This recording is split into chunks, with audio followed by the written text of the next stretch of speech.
الحمدللہ رب العالمین والصلاة والسلام علی سید الانبیاء والمرسلین اللہم صلی علی سیدنا و مولانا محمد وعلی آلہ واصحابہ وبارک وسلم وصلی علیہ۔ دنیا کے تمام دیکھنے والوں، تمام چاہنے والوں، تمام پیار کرنے والوں کو اور جہاں جہاں تک اس وقت میری آواز کو سنا اور مجھے دیکھا جا رہا ہے، جنید اقبال کی جانب سے انتہائی محبت کے ساتھ السلام علیکم۔ ایک بار پھر ناظرین، آپ کو میں رحمت رمضان کی خصوصی براہ راست نشریات سحری کی ٹرانسمیشن میں خوش آمدید کہتا ہوں، اور آج ماشاءاللہ ہم اپنی چھٹی سحری کریں گے۔ آئیے صاحب تھوڑا سا روحانی طور پہ ایک سفر کرتے ہیں۔ 965 قبل مسیح فلسطین کی سرزمین پر آج ذرا روحانی طور پر چلنے کی کوشش کرتے ہیں۔ وہاں ایک نوجوان ہے ناظرین، جو ایک چروائے ہیں، سارا دن جنگل میں بکریاں چرایا کرتے ہیں اور غلیل سے بکریوں کے قریب آنے والے درندوں کو مار بھگایا کرتے ہیں، جن کا قد میانہ ہے۔ میں پست کا لفظ استعمال نہیں کرتا، یہ بے ادبی ہے صاحب، میانہ۔ چہرہ پاکیزہ ہے، پاکیزگی کی داستان بیان کر رہا ہے، اور قدرت نے ان کے لیے بڑے فیصلے کر رکھے ہیں۔ اللہ تعالیٰ نے پہلے انہیں بنی اسرائیل کا بادشاہ بنایا اور پھر انہیں نبوت اور رسالت کے عظیم منصب پر فائز فرما دیا۔ وہ نوجوان، وہ ہستی ناظرین کوئی اور نہیں ہے بلکہ حضرت داؤد علیہ السلام ہیں۔ آج انہی کا تذکرہ پاک ہے، جن کی بارگاہ میں ہم ہدیہ تہنیت پیش کرنے جائیں گے اور ان کے غلاموں کے رجسٹر میں اپنا نام انشاءاللہ شامل کروائیں گے، جو بنی اسرائیل کے ناظرین اہم ترین پیغمبروں میں سے ایک پیغمبر ہیں، اور جو سلسلہ نبوت میں پہلے نبی ہیں جنہیں اللہ نے نبوت کے ساتھ بادشاہت بھی عطا فرمائی ہے۔ یہ آپ کا ترہ امتیاز ہے۔ اللہ تعالیٰ نے حضرت داؤد علیہ السلام کو انتہائی پرکشش آواز سے نوازا ناظرین، ایسی آواز کہ جب لہن داؤدی فضاؤں میں گونجا کرتی تھی تو پہاڑ بھی وجد میں آ جایا کرتے تھے، چرند پرند بھی ٹھہر کر، ہواؤں میں ٹھہر کر آپ کی تلاوت کو سنا کرتے تھے۔ اس پہ کلام کریں گے انشاءاللہ۔ اور خدا نے انہیں زرہ سازی کا فن ایسا عطا فرمایا ناظرین کہ آپ کے دستے مبارک میں لوہا موم کی طرح نرم ہو جایا کرتا تھا، یعنی کسی ہیمر کی، کسی ہتھوڑے کی ضرورت نہیں پڑتی تھی، آپ اپنے دستے مبارک سے زرے بنا لیا کرتے تھے۔ آپ مقام قضا پر بھی فائز تھے۔ حضرت داؤد علیہ السلام بنی اسرائیل کے برجستہ انبیاء میں سے تھے۔ خدا نے حضرت داؤد علیہ السلام پر کتاب زبور نازل فرمائی اور حضرت داؤد علیہ السلام نے بنی اسرائیل کے لیے یروشلم کو فتح کیا۔ یہ وہی یروشلم ہے ناظرین جسے جروشلم کہا جاتا ہے، جسے اسرائیل کا غیر مشروط اور غیر منقسم دارالحکومت بنائے جانے کے لیے ڈیل آف دی سینچری کا اعلان ٹرمپ نے حال ہی میں کیا تھا کچھ عرصے پہلے۔ قوم عمالقہ کے ناظرین، ظالم و جابر بادشاہ جالوت کی فوج کے مقابلے میں سفارہ بنی اسرائیل کے بادشاہ حضرت طالوت کے لشکر میں ایک کم عمر نوجوان بھی اپنی غلیل کے ساتھ شامل تھے، جنہوں نے گوشت کے پہاڑ، لہیم شہیم اور طویل القامت جالوت، جو کہ اتنا بلند اور طاقتور تھا کہ مخالف فوج کے جتنے بھی سپاہی تھے وہ اس کے گھٹنوں تک آیا کرتے تھے، یعنی اٹھا کر پھینکا کرتا تھا، اس کو آپ نے واصل جہنم کیا۔ اور وہ کوئی اور نہیں تھے ناظرین بلکہ حضرت داؤد علیہ السلام ہی تھے۔ انبیاء کرام علیہ السلام میں حضرت آدم علیہ السلام کے بعد حضرت داؤد علیہ السلام یہ پیغمبر ہیں جنہیں قرآن کریم نے خلیفہ کے لقب سے نوازا ہے۔ قرآن و حدیث میں حضرت داؤد علیہ السلام کی بہت ساری صفات کا تذکرہ ملتا ہے۔ قرآن کے مطابق حضرت داؤد علیہ السلام حیوانات کی بولی سے آشنا تھے، یعنی چرند پرند آپ سے آ کے گفتگو کرتے تھے، آپ ان کی بولیاں سنتے بھی تھے، ان کو جواب بھی دیتے، اور خدا نے انہیں حکومت اور حکمت دونوں سے ہی نوازا تھا، اور جو کچھ بھی آپ جاننا چاہتے تھے آپ کو وہ تعلیم کر دیا جاتا تھا، یعنی یہاں آپ کی خواہش ہوتی تھی یہاں آپ کو اس کی تعلیم مل جایا کرتی تھی۔ اس طرح قرآن مجید میں آپ کو بہت زیادہ عبادت میں مشغول رہنے اور خوف خدا میں بہت زیادہ گریہ ازاری کرنے کے عنوان سے یاد کیا جاتا ہے۔ عبادتوں کا وہ عالم ناظرین کہ حضور نبی کریم صلی اللہ علیہ وآلہ وسلم نے حضرت داؤد علیہ السلام کی نماز اور روزے کی تعریف فرمائی ہے۔ حضرت داؤد علیہ السلام ایک دن کا روزہ رکھتے اور ایک دن استراحت فرمایا کرتے تھے، پھر اگلے دن دوبارہ روزہ رکھا کرتے تھے۔ قرآن کے مطابق جیسا کہ میں نے آپ کو بتایا کہ پہاڑ پرندے بھی حضرت داؤد علیہ السلام کے ساتھ خدا کی تسبیح میں مشغول ہو جایا کرتے تھے۔ حضرت داؤد علیہ السلام ناظرین انتہائی پرکشش اور سریلی آواز کے مالک تھے، اس طرح کہ خدا نے آپ کو طرح طرح کی ایسی فضیلتیں عطا فرمائی تھی کہ بس کیا ہی کہنا، کہ یہاں تک کہ جب حضرت داؤد علیہ السلام زبور کی تلاوت کیا کرتے تھے تو یہاں تک دیکھا گیا ناظرین کہ حیوانات آپ کے ارد گرد جمع ہو جایا کرتے تھے اور وہ بھی اللہ کی تسبیح کیا کرتے تھے۔ اچھا، یہ بات آپ کے لیے بڑے کام کی ہے خان صاحب، چونکہ آپ بھی ظاہر لہن میں پڑھا کرتے ہیں، لیکن دیکھیے کہ کیا وصف اللہ نے عطا کیا حضرت داؤد علیہ السلام کو، اور کیا لہن عطا کیا کہ خلق خدا آپ کے ارد گرد جمع ہو جایا کرتی تھی۔ بیت المال سے ناظرین آپ نے کبھی کچھ نہیں لیا۔ اور میں آپ کو ایک اور بات بتاتا ہوں جو بڑی کام کی بات ہے، اور وہ وصف جب حضرت عمر فاروق رضی اللہ تعالیٰ عنہ میں دیکھتا ہوں ناظرین تو مجھے پرتاؤ نظر آتا ہے حضرت داؤد علیہ السلام کا۔ آپ جانتے ہیں کہ حضرت عمر فاروق رضی اللہ تعالیٰ عنہ رات کو مدینے کی گلیوں میں گشت کیا کرتے تھے۔ اچھا، اہل بیت اطہار کا بھی یہ معاملہ تھا، امام زین العابدین علیہ السلام آپ دیکھیے راتوں کو گشت کیا کرتے تھے۔ یہ ناظرین اصل میں سنت ہے حضرت داؤد علیہ السلام کی۔ داؤد علیہ السلام کو جب اللہ تعالیٰ نے بادشاہی دی تو آپ رات کو لوگوں کی خبر گیری کے لیے نکلا کرتے تھے اور کسی کو اپنی شناخت نہیں کرواتے، یعنی کسی کو یہ نہیں بتاتے تھے کہ میں داؤد علیہ السلام ہوں، میں بادشاہ وقت ہوں، بلکہ خاموشی سے جا کے ان سے پوچھا کرتے تھے کہ تم یہ بتاؤ داؤد کے بارے میں کیا کہتے ہو، تو جواب میں جو بتاتے تھے وہ اپنی سیلف اکاؤنٹیبلٹی کرتے تھے، اپنا سیلف انالیسس کرتے تھے، اور پھر بہتر سے بہتر ڈیلیور کرنے کی کوشش کرتے تھے۔ تو راتوں کو گشت لگانا یہ داؤد علیہ السلام کی سنت ہے کہ وہ جا کر رات کی تاریکی میں لوگوں کی امداد کیا کرتے تھے، ان کی مدد کیا کرتے تھے۔ آج بنیادی طور پہ ناظرین حضرت داؤد علیہ السلام کا تذکرہ پاک ہوگا، اور میں آپ کو بتاؤں صاحب آج آپ اگر کہیں چلے گئے تو آپ بہت کچھ کھو دیں گے، کیونکہ علماء کرام آج وہ پہلو بیان کرنے والے ہیں انشاءاللہ جس کے بارے میں شاید اس سے پہلے آپ نے نہ سنا ہو، اور مجھ جیسا طالب علم آپ کو ایک بات بتائے گا یہ تخت داؤد علیہ السلام کے حوالے سے، کیونکہ ساری گیم اس وقت، ساری گیم یہ ذہن میں رکھیے گا، ملحمۃ العظمیٰ تک، ملحمۃ الکبریٰ تک، جسے ہرمجدون کہا جاتا ہے، جسے آرمگڈون کہا جاتا ہے، یعنی جو لاسٹ بیٹل ہے جو شام کے شہر حلب سے 25 کلومیٹر کے فاصلے پہ ہونی ہے، ناظرین ذہن میں رکھیے گا اس میں بہت بڑا کردار تخت داؤد کا ہے، وہ انشاءاللہ آپ کو تھوڑی دیر کے بعد بتاؤں گا۔ تین افراد اس وقت، تین شخصیات، تین ممتاز شخصیات اس وقت ہمارے ساتھ موجود ہیں جو یقیناً کسی تعارف کے محتاج نہیں ہیں۔ پہلی شخصیت آپ کے ہمارے ہم سب کے انتہائی قابل احترام ہیں، میری بزرگ شخصیتیں ہیں، بہت محبت فرماتے ہیں، محترم جناب پروفیسر محمد سعید احمد خان صاحب۔ دوسری شخصیت میرے بہت پسندیدہ ممتاز عالم دین محترم جناب ڈاکٹر سید حامد فاروق بخاری صاحب، اور تیسری شخصیت میرے دل کے قریب جناب ممتاز اسکالر محترم جناب پروفیسر عین الحق بغدادی صاحب۔ آپ تینوں کو میں خوش آمدید کہتا ہوں، السلام علیکم۔ اور چوتھی شخصیت میرے دائیں جانب، ویسے تو میرے دل کی جانب ہے لیکن ابھی دائیں جانب ہے، آپ کے ہمارے ہم سب کے بہت پسندیدہ ہیں، ممتاز قوال ہیں اپنے ساتھیوں کے ساتھ، جناب شیر میاں داد صاحب، آپ کو بھی خوش آمدید، السلام علیکم۔ پروفیسر صاحب آپ سے بات کا آغاز کرتے ہیں۔ میں حضرت داؤد علیہ السلام کا تذکرہ پاک میں ابتدا میں اپنی عقیدت کا اظہار کرنا چاہتا ہوں۔ قرآن پاک میں 9 سورہ مبارکہ میں کم و بیش کم زیادہ آپ کا تذکرہ پاک ملتا ہے۔ میں جب بھی آپ کا تذکرہ پاک پڑھتا ہوں، ویسے تو ہمارے ایمان کا حصہ ہے نبی پہ ایمان لانا، اور ہر نبی ہمارے ایمان سے ریلیونٹ ہے تا قیامت، ہر نبی ہمارے ایمان سے ریلیونٹ ہے، لیکن داؤد علیہ السلام کا معاملہ یہ ہے کہ داؤد علیہ السلام کی ریلیونسی اس اعتبار سے بھی ہے کہ جیسے میں نے آپ کو کہا کہ پوری دنیا کا مرکز جو پالیٹکس کا ہے وہ داؤد علیہ السلام کی شخصیت میں آ کے اس اعتبار سے سمٹ جاتا ہے کہ بہت کچھ ہونے والا ہے جس کی جزیات آپ کے ساتھ جڑی ہوئی ہیں۔ پہلے تو آپ یہ بتائیے کہ آپ کا جو بنیادی تعارف آپ کا جو ایک شجرہ نسب ہے قرآن اس حوالے سے کیا کہتا ہے؟ بسم اللہ الرحمن الرحیم۔ سیدنا حضرت داؤد علیہ السلام بنی اسرائیل کے ایک اولوالعزم اولوالفضل نبی ہیں۔ جہاں تک آپ کے شجرہ نسب کا تعلق ہے، آپ کا ظہور حضرت موسیٰ علیہ السلام کے بعد 11ویں نمبر پر آنے والے نبی حضرت شموئیل علیہ السلام کے بعد آپ اس دنیا میں نبی بنے ہیں اور تشریف لائے ہیں۔ آپ کے والد کا نام عیشا ہے، ان کے والد کا نام عبید ہے، ان کے والد کا نام عابر ہے۔ اس طرح سے ہوتے ہوئے یہاں بھی کوئی 10ویں سلسلے پر جا کر آپ یہودا سے مل جاتے ہیں، اور یہودا حضرت یعقوب علیہ السلام کے بڑے بیٹے ہیں جن کی بنا پر ان کی نسل کو، ان کے ماننے والوں کو یہودی کہا جاتا ہے۔ یہودا بیٹے ہیں یعقوب علیہ السلام کے، یعقوب علیہ السلام بیٹے ہیں حضرت اسحاق علیہ السلام کے، حضرت اسحاق علیہ السلام بیٹے ہیں سیدنا ابراہیم علیہ السلام کے، اور آپ جد الانبیاء ہیں۔ سبحان اللہ۔ میں دیکھنے والوں سننے والوں کی خدمت میں مؤدبانہ جو معروضات پیش کرنا چاہتا ہوں وہ یہ ہیں کہ اللہ تعالیٰ نے قرآن پاک میں کوئی بھی کسی بھی اپنے پیارے برگزیدہ نبی کا قصہ ذہن کی لذت کے لیے نہیں اتارا۔ ہاں سبحان اللہ۔ قرآن ہمیں حقائق میں غوطہ زن ہونے کی دعوت دیتا ہے۔ واہ۔ وہ ہمیں بتاتا ہے کہ جب آدم علیہ السلام دنیا میں آئے تو اعلان کر دیا گیا کہ فَإِمَّا يَأْتِيَنَّكُم مِّنِّي هُدًى فَمَن تَبِعَ هُدَايَ فَلَا خَوْفٌ عَلَيْهِمْ وَلَا هُمْ يَحْزَنُونَ۔ اللہ تعالی نے فرمایا میں ہدایت دوں گا، اس ہدایت میں ہی کامیابی ہے، اور اللہ نے وہ ہدایت اپنے انبیاء اور رسول علیہ السلام کی صورت میں ہم تک پہنچائے۔ اب اس زمن میں کتنے رسول آئے، کتنے نبی آئے، قرآن نے اس زمن میں جو ہمیں بنیاد عطا کی وہ یہ کہ وَرُسُلًا قَدْ قَصَصْنَاهُمْ عَلَيْكَ وَرُسُلًا لَمْ نَقْصُصْهُمْ عَلَيْكَ۔ اے محبوب بہت سے نبی ہیں جن کا ذکر ہم نے آپ کے سامنے کیا، اور بہت سے رسول ہیں جن کا ذکر نہیں کیا گیا۔ اس لیے تعداد 1,24,000 یا 2,24,000 اللہ جانتا ہے کہ اس نے کتنے انبیاء رسول کو ہماری ہدایت کے لیے دنیا میں اتارا۔ ٹھیک ہے۔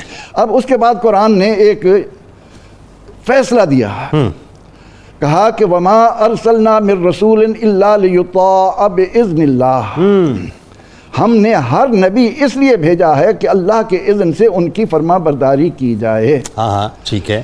اور اس زمن میں قرآن جب ہمیں بار بار کہتا ہے یا بنی اسرائیل اذکروا نعمتی التی انعمت علیکم، یا بنی اسرائیل اذکروا نعمتی التی انعمت علیکم، انبیاء کرام بنی اسرائیل میں ایک ایک وقت میں ہزاروں کی تعداد میں بھی دنیا میں تشریف لائے، لیکن قرآن پاک ان کا ذکر کرتے ہوئے جب یہاں آ کر ہمیں کہتا ہے انک لمن المرسلین، میرے محبوب آپ بھی رسولوں میں سے ایک رسول ہیں، لیکن قربان جائیں اللہ تعالیٰ کی عظمت اور قدرت کے کہ وہ یہ اعلان کرنے کے بعد یہ اس کو ختم نہیں فرماتا تاکہ کوئی بھی فرد یہ نہ کہے کہ جس طرح پہلے رسول آئے اور ان انبیاء سے محبت، ان کی عقیدت، ان سے ارادت، لا نفرق بین احد من رسلہ کے مطابق، لیکن یہاں پر اعزاز دیا امت مصطفیٰ کو، قرآن کے پڑھنے والے کو، کہا تلک الرسل، یہ رسول ہیں، فضلنا بعضهم علی بعض، سبحان اللہ، ہم نے سب کو یکساں نہیں بنایا، سبحان اللہ، سبحان اللہ، منہم من کلم اللہ، کوئی وہ ہے جس سے اللہ نے کلام کیا، سبحان اللہ، کوئی وہ ہے کہ جن کو ہم نے بینات عطا فرمائیں، لیکن ورفع بعضهم، لیکن ایک شخصیت، ایک ذات ایسی ہے جو رفعتوں کے اعتبار سے سب پر فوقیت رکھتی ہے۔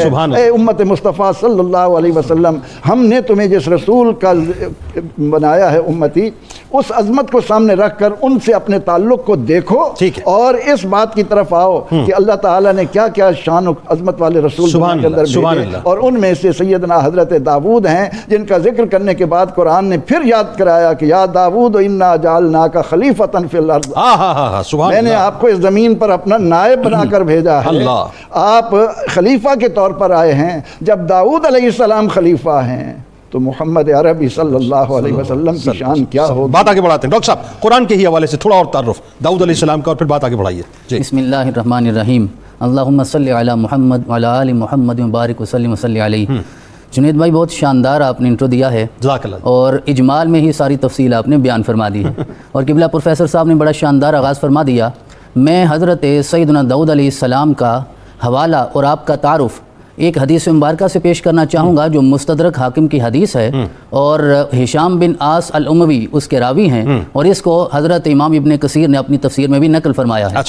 اور داؤد جو لفظ ہے نا قبلہ، داؤد کا معنی ہی محبوب ہے، حبیب ہے، تو جس طرح حضرت فرما رہے تھے یہ ان مرسلین میں سے ہیں جن کو اللہ نے دوسروں پہ فضیلت دی ہے، تو اللہ نے کیوں نہیں فضیلت دینی تھی، انہیں بنا کے ہی داؤد بھیجا ہے، اور داؤد تو ہوتا ہی محبوب ہے، تو محبوب نبی تھے، حبیب نبی تھے، جناب محمد رسول اللہ صلی اللہ علیہ وسلم کے صدقے اللہ نے آپ کو بھی عظمتیں عطا فرمائی تھی۔ اب میں اس روایت سے آغاز کرنا چاہوں گا کہ حضرت ہشام بن آس کہتے ہیں کہ رسول کائنات علیہ تحیۃ والثناء نے ہمیں بھیجا کیسر روم کی طرف تاکہ اسے دعوت دو، تبلیغ کرو، اور ہم آپ کا خط لے کر وہاں پہنچے۔ جب کیسر روم کے پاس پہنچے تو وہ ہمیں اپنے خاص کمرے میں لے گیا، اور خاص کمرے میں ایک بہت بڑا کبرڈ، بہت بڑی الماری پڑی ہوئی تھی، اور وہ ساری سونے کی بنی ہوئی الماری تھی۔ اس نے الماری کو کھولا تو الماری کے اندر چھوٹے چھوٹے گھر یعنی خانے بنے ہوئے تھے، وہ بھی سارے سونے کے تھے۔ وہ ایک ایک خانہ کھولتا، ایک ایک دروازہ کھولتا، اس کے اندر سے وہ ریشم نکالتا، کوئی ریشم سفید ہوتا، کوئی ریشم سیاہ ہوتا، اس کے اوپر کوئی نہ کوئی صورت بنی ہوتی، اور ہم سے سوال کرتا اسے جانتے ہو؟ ہم کہتے نہیں جانتے۔ وہ پھر اس کے سارے اوصاف بیان کرنے کے بعد بتاتا کہ یہ تو حضرت آدم علیہ السلام ہے، یہ تو حضرت نوح علیہ السلام ہے۔ جب یہ سلسلہ چلتا رہا، کہتے ہیں ثم فتح بابا آخر، پھر اس نے ایک اور دروازہ کھولا، فاستخرج منہ حریرۃ بیضاء، پھر اس نے ایک ریشم نکالا جو سفید رنگ کا ریشم تھا، فاذا فیہا صورۃ رجل احمر، اور اس کے اوپر جو صورت بنی ہوئی تھی وہ ایک ایسے خوبصورت انسان کی تھی کہ وہ سرخی مائل رنگت رکھنے والے تھے۔ جب ہم نے اسے دیکھا ہم دیکھتے ہی رہ گئے۔ آگے کہتے ہیں کہ حسن الوجہ حسن القامت، آپ نے انٹرو میں کہا نا کہ میں پست قد نہیں کہوں گا، کہنا بھی نہیں چاہیے، یہ نبوت کی شان ہی نہیں ہے۔ میں یہ کہتا ہوں کہ اس حدیث مبارکہ میں صحابی تعارف کرواتے ہوئے حضرت داؤد کا کہتے ہیں حسن الوجہ حسن القامت، حسن قامت رکھنے والے، یعنی اتنا متناسب قد تھا جتنا نبی کی شان کے مطابق ہوتا ہے، اللہ نے وہ عطا فرما دیا، وہ عطا فرما دیا۔ آگے کہتے ہیں کہ ہم اس چہرے کی زیارت کر رہے تھے، اتنا خوبصورت چہرہ تھا، اخفش العینین، آنکھیں چمک رہی تھیں اور نیلی رنگت رکھنے والی آنکھیں تھیں، آنکھیں نیلے رنگ کی تھیں، قلیل الشعر، بال کم تھے، متقلد سیفا، اور آپ نے گردن میں تلوار کو لٹکایا ہوا تھا۔ یوں لگ رہا ہے اس تصویر کو دیکھنے کے بعد کہ جیسے وہ اس تصویر میں بھی دعوت دے رہے ہیں شیطانی قوتوں کو کہ میں تمہارے لیے استعارہ بن کے آیا ہوں اس کی توحید کا، رسالت کا، کیونکہ تلوار آپ کے مبارک گردن میں لٹک رہی ہے۔ یعلو وجہہ نور، یعنی چہرے کی رنگت سرخی مائل ہے لیکن ایسی سرخی ہے اس سے نور بھی نکل رہا ہے۔ یعرف فی وجہہ الخشوع، اور آپ کے چہرے سے خشوع بھی ظاہر ہو رہی ہے، جس کو قرآن کی سائت نے بھی واضح کیا، انہ اواب، کہ آپ اتنا اللہ کی طرف رجوع کرنے والے ہیں، شاید آپ سے زیادہ خشوع کسی اور کو اس زمانے میں نصیب بھی نہیں ہوئی۔ کہتے ہیں یہ ہم دیکھتے رہے، پھر اس نے سوال کیا، هل تعرفون هذا، کیا تم اسے جانتے ہو؟ ہم نے کہا نہیں جانتے. تو اس نے کہا ہاذا داؤد علیہ السلام, یہ حضرت داؤد علیہ السلام ہے. لیکن اس سے آگے جو اگلی بات ہے وہ آج کی مجلس کا حاصل ہے, اور جو حضرت نے اشارہ بھی فرمایا کہ سارے انبیاء کی بعثت کا جو بنیادی مقصد ہے وہ شان مصطفیٰ کا اظہار ہے. شان مصطفیٰ کا اظہار کرنا مقصود ہے. قرآن تو میرے رسول کے لیے نازل ہوا, تذکرے دیگر انبیاء کے. شاید میرے رب نے یہ اشارہ فرمایا کہ دیکھو اگر داؤد کو میں نے یہ عظمتیں عطا فرمائی ہیں, میں اپنے مصطفیٰ کا تذکرہ اگر شروع کر دیتا تفصیل کے ساتھ, پھر ایک قرآن کافی نہ ہوتا, 100 قرآن نازل کرنے پڑتے. تو پہلے انبیاء کی عظمت دیکھیے, کہتے ہیں ثم فتح بابا آخر, پھر اس نے ایک اور دروازہ کھولا, اس میں سے اس نے ریشم نکالا, اور اس میں ایک بڑی خوبصورت تصویر تھی. فَإِذَا فِيهَا صُورَةُ رَجُلٍ أَبْيَضٍ, ایک ابید چہرے والے کی تصویر وہاں ہمیں نظر آئی. ابید یہ اس میں تفضیل ہے حضرت, یہ مبالغہ کا صیغہ ہے, یہ صرف سفیدی کو ظاہر نہیں کرتا, اتنا سفید جتنا کوئی اور نہیں ہوتا. اور یہ ابید کا جو صیغہ ہے نا, یہ حضرت سیدنا ابو طالب علیہ السلام نے بچپن میں سرور کائنات کو اٹھا کے جب کعبے میں لائے تھے اور بارش اللہ سے مانگی تھی, جو شعر پڑھا تھا جس کو بخاری میں بھی ذکر کیا گیا وہ یہی تھا, وَأَبْيَضُ يُسْتَسْقَى الْغَمَامُ بِوَجْهِهِ, کہ مولا میں اس سفید چہرے والے کے صدقے سے بارش مانگتا ہوں, اللہ نے وہ بارش عطا فرما دی. کہتے ہیں کہ وہ تصویر جب سامنے نکلی تو ہم ایک دوسرے کا چہرہ دیکھنے لگے, جو ہم 3 صحابی وہاں موجود تھے. اس نے سوال کیا, هل تعرفون هذا, کیا تم اسے جانتے ہو؟ ہم نے کہا نام جانتے ہیں. اس نے کہا یہ کون ہے؟ تو ہم نے کہا واللہ هذا محمد رسول اللہ صلی اللہ علیہ وسلم, یہ تو محمد رسول اللہ ہے. کہتے ہیں وہ ہمارا چہرہ دیکھنے لگا اور کہنے لگا واللہ انہ لہوا, قسم کھا کر بتاؤ یہ وہی ہیں جن کا پیغام لے کر آئے ہو؟ ہم نے کہا یہ وہی تو ہیں. تو اس نے کہا اما انہ کان آخر البیوت, یہ اس الماری میں بنے ہوئے گھروں میں سے سب سے آخری گھر تھا. میں نے جب تمہارا اضطراب دیکھا, بے چینی دیکھی, تو میں نے اسے پہلے کھولا تاکہ میں تصویر سامنے رکھوں اور تصدیق ہو جائے کہ تم تو اسی کا پیغام لے کر آئے ہو. اچھا جی, اب بات یہ ہے کہ ڈاکٹر صاحب آپ کی طرف آتے ہیں اور آپ بھی بتائیے ذرا, اب داؤد علیہ السلام کو ذرا کیٹیگوریکل ہم ڈسکس کرتے ہیں کہ ایک ہی وقت میں بادشاہت, ایک ہی وقت میں نبوت کیسے ملی؟ آپ ایک چروائے تھے, لیکن وہی بات ہے کہ اللہ کا انتخاب, اور کیسا انتخاب, ذرا بتائیے. بسم اللہ الرحمن الرحیم. حضرت داؤد علیہ السلام کا تذکرہ مبارک, اور پھر بالخصوص رمضان المبارک کی اس مناسبت سے جو کہ ایک تربیت کا مہینہ ہے, تو یقیناً آپ کی شخصیت اور آپ کی سیرت بھی ہمارے لیے ایک تربیت گاہ کی حیثیت رکھتی ہے. جی بیسیکلی اس سے قبل حضرت داؤد علیہ السلام سے پہلے جو بادشاہت اور نبوت یہ 2 الگ الگ چیزیں تھیں, یعنی 2 الگ خاندانوں میں تھیں. لیکن تھی یعقوب علیہ السلام کی اولاد میں تھی, لیکن ایک جو آل لاوا میں تھی بادشاہ نبوت, اور آل یہودا میں تھی بادشاہت. تو لیکن یہ پہلی بار ہوا کہ حضرت داؤد علیہ السلام کے اوپر آ کر بادشاہت اور نبوت دونوں چیزوں کو یہاں پر جمع کر دیا گیا. آپ نے اپنے انٹرو کے اندر بڑی مختصر باتیں کی جو تقریباً پورے پروگرام کا احاطہ کرتی ہیں.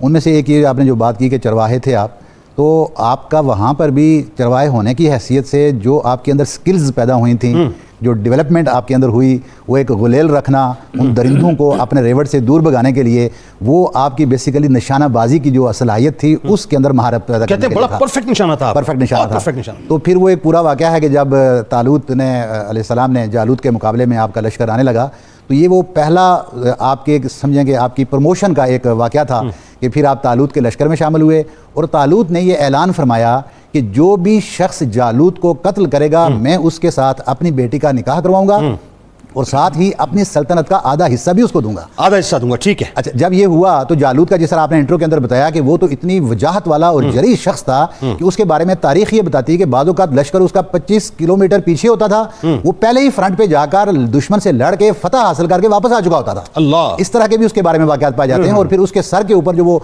کیپ پہنتا تھا اس کا وزن 25 کلو تک لوہے کا بتایا جاتا ہے. تو اتنا مضبوط, 300 رطل تک, آنکھوں کے علاوہ پورا جسم اس نے زرہ کے اندر اپنا رکھا ہوا ہوتا تھا. ایسا شخص جس کا مقابلہ کرنے کی کسی کے اندر سکت نہیں تھی. طالوت علیہ السلام نے یہ اعلان جب کیا تو اس وقت یہ چرواہے جن کے اندر یہ سکل پیدا ہو چکی تھی اور وہ پتھر ان کے پاس موجود تھے, آپ آگے نکلے مقابلے کے لیے اور للکارا. اچھا, اس میں قطع کلام کی ماضی تو پتھروں کے بارے میں روایت میں یہ بھی آتا ہے کہ ایک پتھر نے آپ کو پکار کے کہا کہ مجھے اٹھا لو, میں موسیٰ علیہ چرواہے کے دوران جب آپ چرواہے علیہ السلام کا پتھر ہوں, پھر ایک پتھر نے کہا کہ میں جالوت کا قاتل ہوں, مجھے اٹھا لو. تو وہ 3 مختلف پتھر تھے اور ان تینوں کو یہ اٹھا لیا. اور حضرت داؤد علیہ السلام کے بارے میں جو روایات تاریخ میں آتی ہیں کہ آپ نے ان تینوں پتھروں کے کلام سے کسی جگہ پر بھی آپ پریشان نہیں ہوئے کہ یہ کیوں ہو رہا ہے. اس کا مطلب یہ ہے کہ نبوت کے لیے آپ کو وہاں سے تیار کیا جا رہا تھا. اور جب آپ تشریف لائے اس وقت اور اس جری جالوت کے سامنے اور اس نے جو دیکھا تو اس نے تو ایک دم آپ کا مذاق اڑا کے کہا کہ میں تو آپ کا مقابلہ کبھی نہیں کروں گا، کسی اور کو نکالا جائے. تو آپ نے کہا کہ میں تو پسند کرتا ہوں آپ کو قتل کرنا، آپ پسند کرو یا نہ کرو. اور اس کے بعد آپ نے وہ گلیل نکالی، وہ پتھر نکالے، اور وہ ایسا پتھر نشانے پہ لگا کہ اس کے سر کو، وہ خول کو بھی کراس کرتے، اس کے سر کو کراس کرتے ہوئے بتایا یہ جاتا ہے کہ وہ 3 پتھر تھے، دائیں بائیں بھی گئے، اور وہ جو پتھر کم سے کم اس کے ساتھ ملے ہوئے 30 لوگوں کو ایک ہی بار 30 جالوتیوں کو واصل جہنم. اچھا، اس وقت داؤد علیہ السلام، روایتوں میں یہ بھی پڑھ رہا تھا کہ آپ اس وقت بہت نحیف تھے، بیمار تھے، کمزور اور بیمار تھے، تھوڑا زرد پڑا ہوا تھا. اور وہ جو جالوت ہے اس کے بارے میں یہ بھی بتائیے کہ وہ جو پورا لوہا اپنے جسم پہ پہنتا تھا، جب روایت میں بھی آتا ہے کہ صرف ایک آنکھ اپنی کھلی رکھتا تھا. آپ کا اتنا پرفیکٹ نشانہ تھا کہ وہ ایک آنکھ سے اس کی کھوپڑی کو پھاڑتے ہوئے پیچھے 30 جالوتیوں کو جو ہے واصل جہنم کرتے. یہ نبوت کے لیے اس لیے کہا جاتا ہے کہ حضور نبی اکرم صلی اللہ علیہ وآلہ وسلم بھی یہ بکریوں کے ساتھ چرواہے کی حیثیت سے رہے، اور یہ بڑی حکمت ہوتی ہے اس کے اندر کہ اس میں بیسیکلی راعی کا جو ہوتا ہے وہ ایک تربیت کا پہلو اس کے اندر پایا جاتا ہے، اور وہیں سے یہ سکلز ڈیولپ ہو جاتی ہیں. اچھا، انبیاء کا یہ پیشہ رہا ہے نا، ظاہر ہے آپ کو چرواہا جو یہ خاص طور پہ جو بکریوں کو چرانا جو ہے اس حوالے سے ان کو سنبھالنا اور اکٹھا کرنا یہ ایک بڑا مشکل کام ہوتا ہے، کیونکہ ہم خود دیہات سے بلونگ کرتے ہیں، ہم اپنے بچپن میں یہ کام کرتے رہے اور ہمیں اس کا بخوبی اندازہ ہے کہ آپ بکریوں کے ریوڑ کو کس طرح اکٹھا کیا جا سکتا ہے، اور بالخصوص اس وقت جب کہ رات کا وقت ہو اور اس سبزہ وہاں پر موجود ہو تو پھر آپ ان کو کیسے کنٹرول کر کے رکھ سکتے ہیں. تو یہ بڑی حکمت ہے اور بڑی مہارت کا کام ہوتا ہے. تو یہاں سے وہ پہلا حضرت داؤد علیہ السلام کا شروع ہو گیا، اور آپ نے اس وعدہ کے مطابق حضرت طالوت نے اپنی بیٹی کے ساتھ آپ کا نکاح بھی کروایا اور آدھی سلطنت بھی آپ کے حوالے کی. یہاں سے حضرت داؤد علیہ السلام کو اللہ رب العزت کا وعدہ جو قرآن کے اندر بھی آپ نے اللہ رب العزت نے ارشاد فرما دیا کہ میں نے حضرت داؤد کو ملک یعنی بادشاہت اور حکمت یہ دونوں چیزیں عطا کر دیں. تو یہاں کی حکمت سے مراد یہاں نبوت تھی اور ملک سے مراد بادشاہت تھی. بادشاہت آپ کو یہاں سے مل گئی اور اس کے بعد اللہ رب العزت نے آپ کو نبوت کے درجے پر بھی فائز کیا. اچھا، اس میں ذرا پروفیسر صاحب یہ بتائیے کہ اب یہ سلسلہ شروع ہوتا ہے بادشاہت کا، اور بادشاہت کے بعد آپ کو نبوت عطا ہو گئی. یہاں سے بات کو تھوڑا سا آگے بڑھاتے ہیں کہ آپ جو پوری ان کی جو زندگی ہے مطلب ایز بادشاہ، اس میں کارناموں کے حوالے سے بڑے کارنامے ہیں آپ کے، اور ظاہر ہے اس کا تذکرے پاک جو ہمیں ملتے ہیں قرآن میں. تو آپ ذرا تھوڑا سا بتائیے اس حوالے سے. سیدنا حضرت داؤد علیہ السلام اپنے بھائیوں کے ساتھ اپنے والد کے ہمراہ جب یہاں آئے اور وہاں آپ نے اتنی قوت اور اس قدر مہارت کا مظاہرہ کیا، تو بنی اسرائیل نے یہ انتظار کیے بغیر کہ جب طالوت کی وفات ہوگی اس کے بعد آپ بادشاہ بنیں گے، ان کی زندگی میں ہی انہیں اپنا بادشاہ چن لیا. اچھا، یعنی اس دنیا سے جانے کے بعد نہیں، اس سے پہلے ہی انہوں نے بیٹی بھی دی، آدھی حکومت کا بھی وعدہ تھا. لیکن بنی اسرائیل جانتے تھے کہ داؤد علیہ السلام کو اللہ نے جن صلاحیتوں سے نوازا ہے یہی ہمارے بادشاہ ہوں اور یہی ہمارے نبی ہوں. تو سیدنا داؤد علیہ السلام جب بادشاہ اور نبوت کے ساتھ منصب شہود پر آئے تو اللہ رب العزت نے فرمایا کہ وَآتَيْنَا دَاوُودَ زَبُورًا، ہم نے اپنے بندے داؤد کو زبور عطا فرمائی. سبحان اللہ. یہ مخمصہ ذہنوں سے ہر ایک کو نکال دینا چاہیے کہ زبور کتاب ہے، اللہ تعالیٰ نے باقاعدہ داؤد علیہ السلام کو عطا فرمائی. یہ احکام کی کتاب نہیں تھی. اچھا، اس میں نغمات تھے. اچھا، وہ کیا کس طرح کے نغمات تھے؟ وہ اس کے اندر اللہ رب العزت کی حمد و ثنا کے، لوگوں کے ساتھ ہمدردی کے. اچھا، جیسے آپ ذکر کر رہے تھے کہ انبیاء علیہ السلام سے اللہ تعالیٰ نے بکریوں کو تو ذمہ داری دی کہ یہ دیکھیں بکریاں کیسے چراتے ہیں، پھر ان کو اولاد آدم دوں گا. ابو اللیث سمرقندی نے یہاں پر ایک بڑی خوبصورت بات لکھی کہ اللہ رب العزت نے موسیٰ علیہ السلام سے پوچھا کہ تمہیں معلوم ہے ہم نے تمہیں کیوں نبی بنایا؟ یا اللہ کیوں بنایا؟ فرمایا کہ جب تم شعیب علیہ السلام کی بکریوں کے ساتھ تھے تو ایک بکری نے تمہیں بڑا پریشان کیا. اچھا، تم بڑے بھاگے، اور جب تم نے اس بکری پر قابو پایا تو اس پر سختی کرنے کی بجائے اس سے پیار کرنے لگ گئے. اچھا، تو میں نے کہا کہ یہ میرے بندوں سے پیار کرے گا.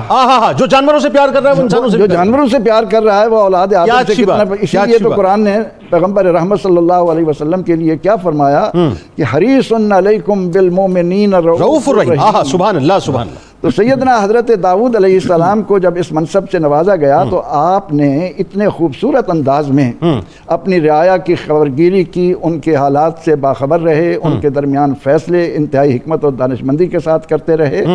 اور اس کے باوجود بھی ہم دیکھتے ہیں کہ آپ کے لوگوں میں سے جس جماعت نے یوم سبت کا واقعہ اگر آپ سامنے رکھیں، اس پہ آئیں گے، اس پہ گفتگو الگ سے ہم کریں گے. وہ تو بڑا کمال واقعہ بریک کے بعد لوگوں کو سنانا ہے، وہ کہ جو بندر بن گئے تھے لوگ. جی، تو سیدنا داؤد علیہ السلام رات کو گشت بھی کرتے تھے، دربار بھی لگاتے تھے. اللہ رب العزت نے انہیں اواب کہا، انہ اواب. اور جہاں زہد و ورع جیسے حضور علیہ السلام کا ارشاد آپ نے بھی سنا دیا کہ بہترین نماز رات کے 3 حصے کرتے. اچھا، آدھا حصہ آرام فرماتے، قیام کرتے، ایک حصہ آپ عبادت کرتے، پھر ایک حصے کے اندر آپ آرام کرتے تھے. قیام، عبادت اور آرام. اور روزہ ایک دن روزہ رکھتے ایک دن نہیں رکھتے. آپ نے اس ادا کو امت کے سامنے رکھا کہ لا رہبانیت فی الاسلام، اسلام تمہیں جسمانی ایذا دینے کے لیے نہیں آیا. اور اگر کسی صحابی رضی اللہ عنہ نے یہ تہیہ کیا کہ وہ روزانہ ہی روزہ رکھیں گے تو آپ نے انہیں فرمایا کہ تم صوم داودی، کہ داؤد علیہ السلام کا بڑا اچھا انداز ہے وہی تم اختیار کرو. اور پھر اللہ تعالیٰ نے آپ کو یہ صنعت العبوس زریں بنانے کی جو صنعت سکھائی، النا لہ الحدید، لوہے کو ان کے لیے نرم کیا، تو آپ روزانہ ایک زرہ تیار کرتے اور وہ 6000 درہم میں بکتی. اس سے اپنا گزارا کرتے محنت کر کے، اور قرآن کے قاری کو قیامت تک آنے والے لوگوں کو بتایا. اب دیکھیں نا وہ کتنا خوبصورت واقعہ ہے کہ نبی اکرم رحمت عالم صلی اللہ علیہ وسلم صحابہ رضی اللہ عنہم کے ساتھ ہیں، ایک جگہ قیام کیا، پانی تھا وہاں، تو بکری ذبح کرنے کا موقع آیا. ایک صحابی نے کہا میں بکری ذبح کروں گا، دوسرے فرمانے لگے میں اس کی کھال اتاروں گا، تیسرے کہنے لگے میں اس کا گوشت بناؤں گا، چوتھے کہنے لگے میں ان کو پکاؤں گا. تو سرور دو جہاں صلی اللہ علیہ وسلم نے فرمایا کہ پکانے کے لیے لکڑیاں میں لاؤں گا. صحابہ نے عرض کی یا رسول اللہ صلی اللہ علیہ وسلم ہمارے ہوتے ہوئے آپ یہ کریں گے؟ تو فرمایا کہ احب ان آکل من عمل یدیہ، مجھے یہ محبوب ہے کہ میں اپنے ہاتھوں سے محنت کر کے اس میں سے کھاؤں. پھر آپ نے داؤد علیہ السلام کا ذکر کرتے ہوئے فرمایا کہ ان داؤد علیہ السلام کان یاکل من عمل یدہ، داؤد علیہ السلام بھی اپنے ہاتھ سے کام کر کے. تو اس نبی اور بادشاہ نے قرآن کے قاری کو کیا بتایا کہ بادشاہت مال سمیٹنے کے لیے نہیں، واہ واہ، بادشاہت خدمت کرنے کے لیے. واہ، اس پہ گفتگو کریں گے کیونکہ یہ ایک میرا خیال ہے موجودہ حکمرانوں کے لیے بھی بڑا میسج ہے کہ جی ساری طاقتیں اور قوتیں ہونے کے باوجود بھی آپ نے مزدوری کی، محنت کی، مشقت کی اور اپنا گھر چلایا. اور خاص طور پہ جو بیت المال والا واقعہ ہے جو فرشتے سے آپ کا کلام، اس پہ گفتگو ہوگی انشاءاللہ.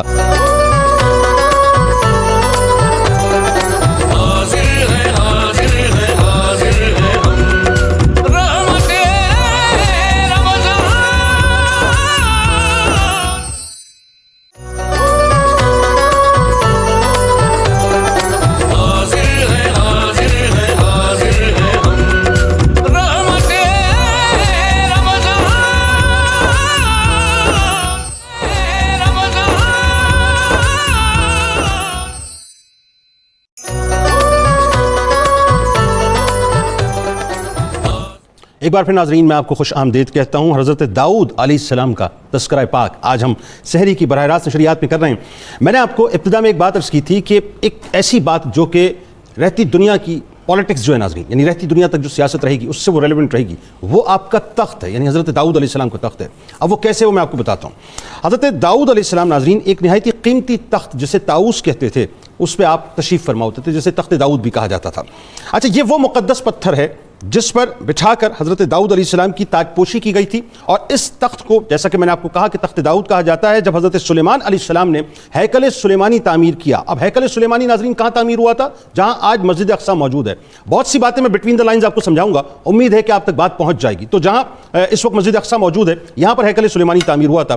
یہ پتھر ناظرین دوسری مقدس اشیاء کے ساتھ ہیکل سلیمانی میں رکھ دیا گیا تھا. اچھا، پھر ہوا یہ کہ جب رومیوں نے فلسطین پر حملہ کیا تو لاکھوں یہودیوں کا اس وقت قتل عام کے ساتھ ساتھ ہیکل سلیمانی کو بھی انہوں نے گرا دیا اور اس کو تباہ کر دیا. تو ٹائٹس نے یہ پتھر بھی ساتھ لیا اور اسے روم اپنے ساتھ وہ لے کے چلا گیا. روم کے بعد ناظرین یہ پتھر آئرلینڈ لایا گیا، آئرلینڈ سے اسکاٹ لینڈ آیا اور آئرش اور اسکاٹش بادشاہ اسی مقدس پتھر پر بیٹھ کر تاج پوشی کی رسم ادا کیا کرتے تھے. اور اسکاٹ لینڈ سے ناظرین یہ پتھر پھر انگلینڈ لایا گیا اور انگلینڈ میں بھی برطانوی بادشاہ اسی تخت داؤد پر تاج پوشی کی رسم ادا کیا کرتا ہے. اچھا، جو ملکہ برطانیہ ہے ناظرین اس کا بھی طریق یہی ہے کہ اس کی بھی تاج پوشی اسی پتھر کے اوپر بٹھا کر کی گئی.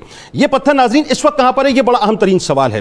یہ پتھر اس وقت ویسٹ منسٹر برطانوی پارلیمنٹ کے ساتھ جو چرچ ہے اس میں موجود ہے. اب اس سے اگلا سوال یہ پیدا ہوتا ہے کہ اس پتھر کی اگلی منزل کیا ہے؟ تو وہ ذرا سنیے کہ یہودی اس تخت داؤد کو اس کی اپنی پرانی جگہ یعنی تیسری بار تعمیر کیے جانے والے ہیکل سلیمانی میں دوبارہ رکھنا چاہتے ہیں، یعنی یہودیوں کے عقیدے کے مطابق اسی تخت داؤد پر ان کا مسیحا آ کے بیٹھے گا جو ساری دنیا پر حکومت کرے گا۔ کس پر؟ ساری دنیا پر۔ اب ان کے نزدیک مسیحا کون ہے ناظرین؟ ان کے نزدیک جو مسیحا ہے وہ بنیادی طور پہ ہمارے نزدیک دجال ہے۔ وہ یہ کہتے ہیں صاحب کہ یہ پتھر وہاں پر لا کر رکھا جائے گا، یعنی اس سے پہلے معاذ اللہ ثم معاذ اللہ مسجد اقصی کو شہید کیا جائے گا، اس کی جگہ ہیکل سلیمانی کو تیسری بار تعمیر کیا جائے گا۔ جب ہیکل سلیمانی تعمیر ہو جائے گی اور دجال کا خروج ہوگا تو دجال کے بیٹھنے کی جگہ جو اس کی نشست ہوگی ناظرین، وہ نشست بنیادی طور پر کوئی اور نہیں ہوگی بلکہ حضرت داؤد علیہ السلام کا یہ تخت پتھر کی صورت میں وہاں پر رکھا جائے گا، جس پر بیٹھ کر دجال پوری دنیا میں حکومت کرے گا۔ یہ بیسکلی ناظرین ان کا نظریہ ہے جس کے لیے وہ ظاہر ہے کام کر رہے ہیں۔ تو یہ وہ انفارمیشن ہے جس کے بارے میں ہمیں معلوم ہونا چاہیے کہ داؤد علیہ السلام کا جو یہ تخت ہے وہ رہتی دنیا تک پالیٹکس کے ساتھ مکمل طور پہ ریلیونٹ رہے گا۔ بات آگے بڑھاتے ہیں ڈاکٹر صاحب۔ اچھا اب ذرا بتائیے کہ داؤد علیہ السلام کے جو معجزات ہیں وہ بڑے حسین معجزات ہیں، آپ ایک ایک کر کے ذرا اس کا ذکر کیجیے۔ بسم اللہ الرحمن الرحیم۔ 9 صورتوں میں حضرت داؤد علیہ السلام کا ذکر قرآن پاک میں موجود ہے، اور 9 صورتوں میں تقریباً ملا کر 16 مرتبہ آپ کا ذکر آیا ہے۔ سورہ بقرہ میں آپ کا ذکر موجود ہے، سورہ مائدہ میں آپ کا ذکر موجود ہے، سورۃ الانعام میں آپ کا ذکر موجود ہے، اس کے بعد سورۃ الاسراء جسے سورہ بنی اسرائیل کہا جاتا ہے اس میں ذکر موجود ہے، اور یقینی طور پہ سورۃ الانبیاء میں تو آپ کا ذکر آنا ہی تھا، سورہ سعد میں بھی ہے اور سورہ سبا میں۔ ان تمام صورتوں میں آپ کا ذکر جو ہے وہ موجود ہے اور 16 مرتبہ یہ ذکر آیا، بلکہ سورہ سعد میں تو متعدد بار آپ کا ذکر ہے۔ آپ کے جو مشہور معجزات ہیں ان میں سے جو سب سے بڑا معجزہ ہے، میرے رب نے ارشاد فرمایا وَلَقَدْ آتَيْنَا دَاوُودَ مِنَّا فَضْلًا، کہ ہم نے داؤد کو اپنی جناب سے خاص فضیلت عطا فرمائی ہے۔ جس طرح ابتدا میں بات ہوئی نا کہ تِلْكَ الرُّسُلُ فَضَّلْنَا بَعْضَهُمْ عَلَىٰ بَعْضٍ، تو اللہ رب العزت نے داؤد کو ان رسولوں میں شامل فرمایا ہے جنہیں اللہ نے دوسروں پہ فضیلت عطا فرمائی ہے۔ وَرَبُّكَ أَعْلَمُ بِمَنْ فِي السَّمَاوَاتِ وَالْأَرْضِ وَلَقَدْ فَضَّلْنَا بَعْضَ النَّبِيِّينَ عَلَىٰ بَعْضٍ وَآتَيْنَا دَاوُودَ زَبُورًا، نبی ہونے کی حیثیت سے بھی دیگر انبیاء پہ فضیلت عطا فرمائی، رسول ہونے کی حیثیت سے بھی دیگر رسولوں پہ فضیلت عطا فرمائی۔ وَلَقَدْ آتَيْنَا دَاوُودَ مِنَّا فَضْلًا، اور ارشاد فرمایا یا جبال اوّبی مَعَهُ وَالطَّيْرَ وَأَلَنَّا لَهُ الْحَدِيدَ، اللہ نے پہاڑوں کو حکم ارشاد فرما دیا کہ جب زبور کی تلاوت صاحب زبور خود کر رہے ہو تو تم نے بھی ان کے ساتھ جھومنا ہے۔ پہاڑوں کو حکم ارشاد فرمایا۔ جنید بھائی کسی اور چیز کو نہیں، پہاڑوں کی صلابت کو اللہ نے حکم ارشاد فرمایا۔ تو یہاں میرا دل کرتا ہے یہ جملہ میں عرض کروں، جب زبور کو صاحب زبور خود تلاوت کر رہے ہوں تو پہاڑ جھومتے ہیں، تو جب حرم کعبہ میں قرآن کو صاحب قرآن تلاوت کر رہا ہوگا تو پھر میرے رب نے ابو جہل کو بھی جھومنے پہ مجبور کر دیا۔ اللہ اکبر، اللہ، یعنی اس میں یہ بات بھی آپ سمجھنے والوں کو سمجھ لینی چاہیے جو اگر مگر بٹ میں الجھے رہتے ہیں کہ بھائی وہ کنکریاں دستے مبارک میں کلمہ کیسے پڑھتی ہیں۔ ارے صاحب بات یہ تم کنکریوں کی بات کرتے ہو، جو پہلے نبی آئے تھے وہ تو امام الانبیاء نہیں تھے نا۔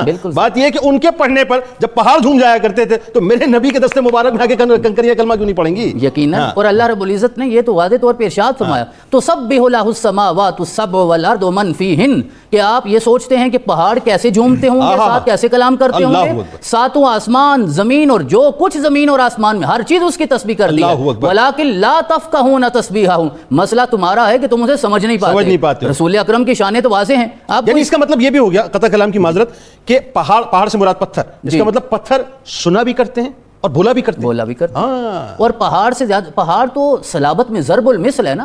اگر پہاڑ کو میرے رب نے کہا کہ تو نے جھومنا ہے اور ساتھ پڑھنا ہے، اب حجر اسود کو دیکھ لیجئے صاحب، قطع کلام کی معذرت۔ جی، اور حجر اسود نے تو کئی بار کلام کیا، نبی پاک کے لیے کلام کیا، نبی کی آل کے لیے کلام کیا، حضرت سیدنا زین العابدین کی امامت کے لیے کلام فرمایا، تو امام الانبیاء کے لیے کیوں نہیں کلام کرے گا؟ آئیے پہاڑ کی طرف دوبارہ چلتے ہیں۔ اور سب سے بڑا معجزہ یہ ہے کہ جب آپ تلاوت کرتے تھے تو پہاڑ بھی ساتھ تلاوت کرتے تھے، اور یہ بھی روایات میں آتا ہے کہ آپ زبور کی تلاوت اتنی جلدی فرما لیا کرتے تھے جتنی دیر گھوڑے پہ سواری کرنے میں لگتی ہے۔ یعنی وہ مسئلہ بھی حل ہو گیا، مولا کائنات والا ہو گیا، مسئلے تو سارے حل ہیں۔ قال الذی عنده علم من الکتاب انا اتیک به قبل ان تقوم من مقامک، اور پھر وہ آصف بن برخیہ اٹھے، انہوں نے کہا کہ میں پلک جھپکنے سے پہلے لا سکتا ہوں، جسے زبور کا قال الذی عنده علم من الکتاب، یعنی جسے زبور کا تھوڑا سا علم ملے وہ پلک جھپکنے میں تخت کہاں سے لا سکتا ہے؟ تو جسے اللہ نے قرآن کا علم عطا فرمایا ہو، علم کے شہر کا دروازہ بنایا ہو، وہ ایک رکاب پاؤں میں رکھتا ہے، آغاز کرتا ہے، دوسرا رکاب پاؤں میں جاتا نہیں تو اسے مکمل فرما دیتا ہے۔ سر مجھے یہاں کہنے دیئے، بات چونکہ عشق کی آ گئی اور ساری ظاہر یہ تو ہم تو غلام ہیں نا، تو غلام کو تو نقطہ ملنا چاہیے۔ یہ جو آپ نے بات فرمائی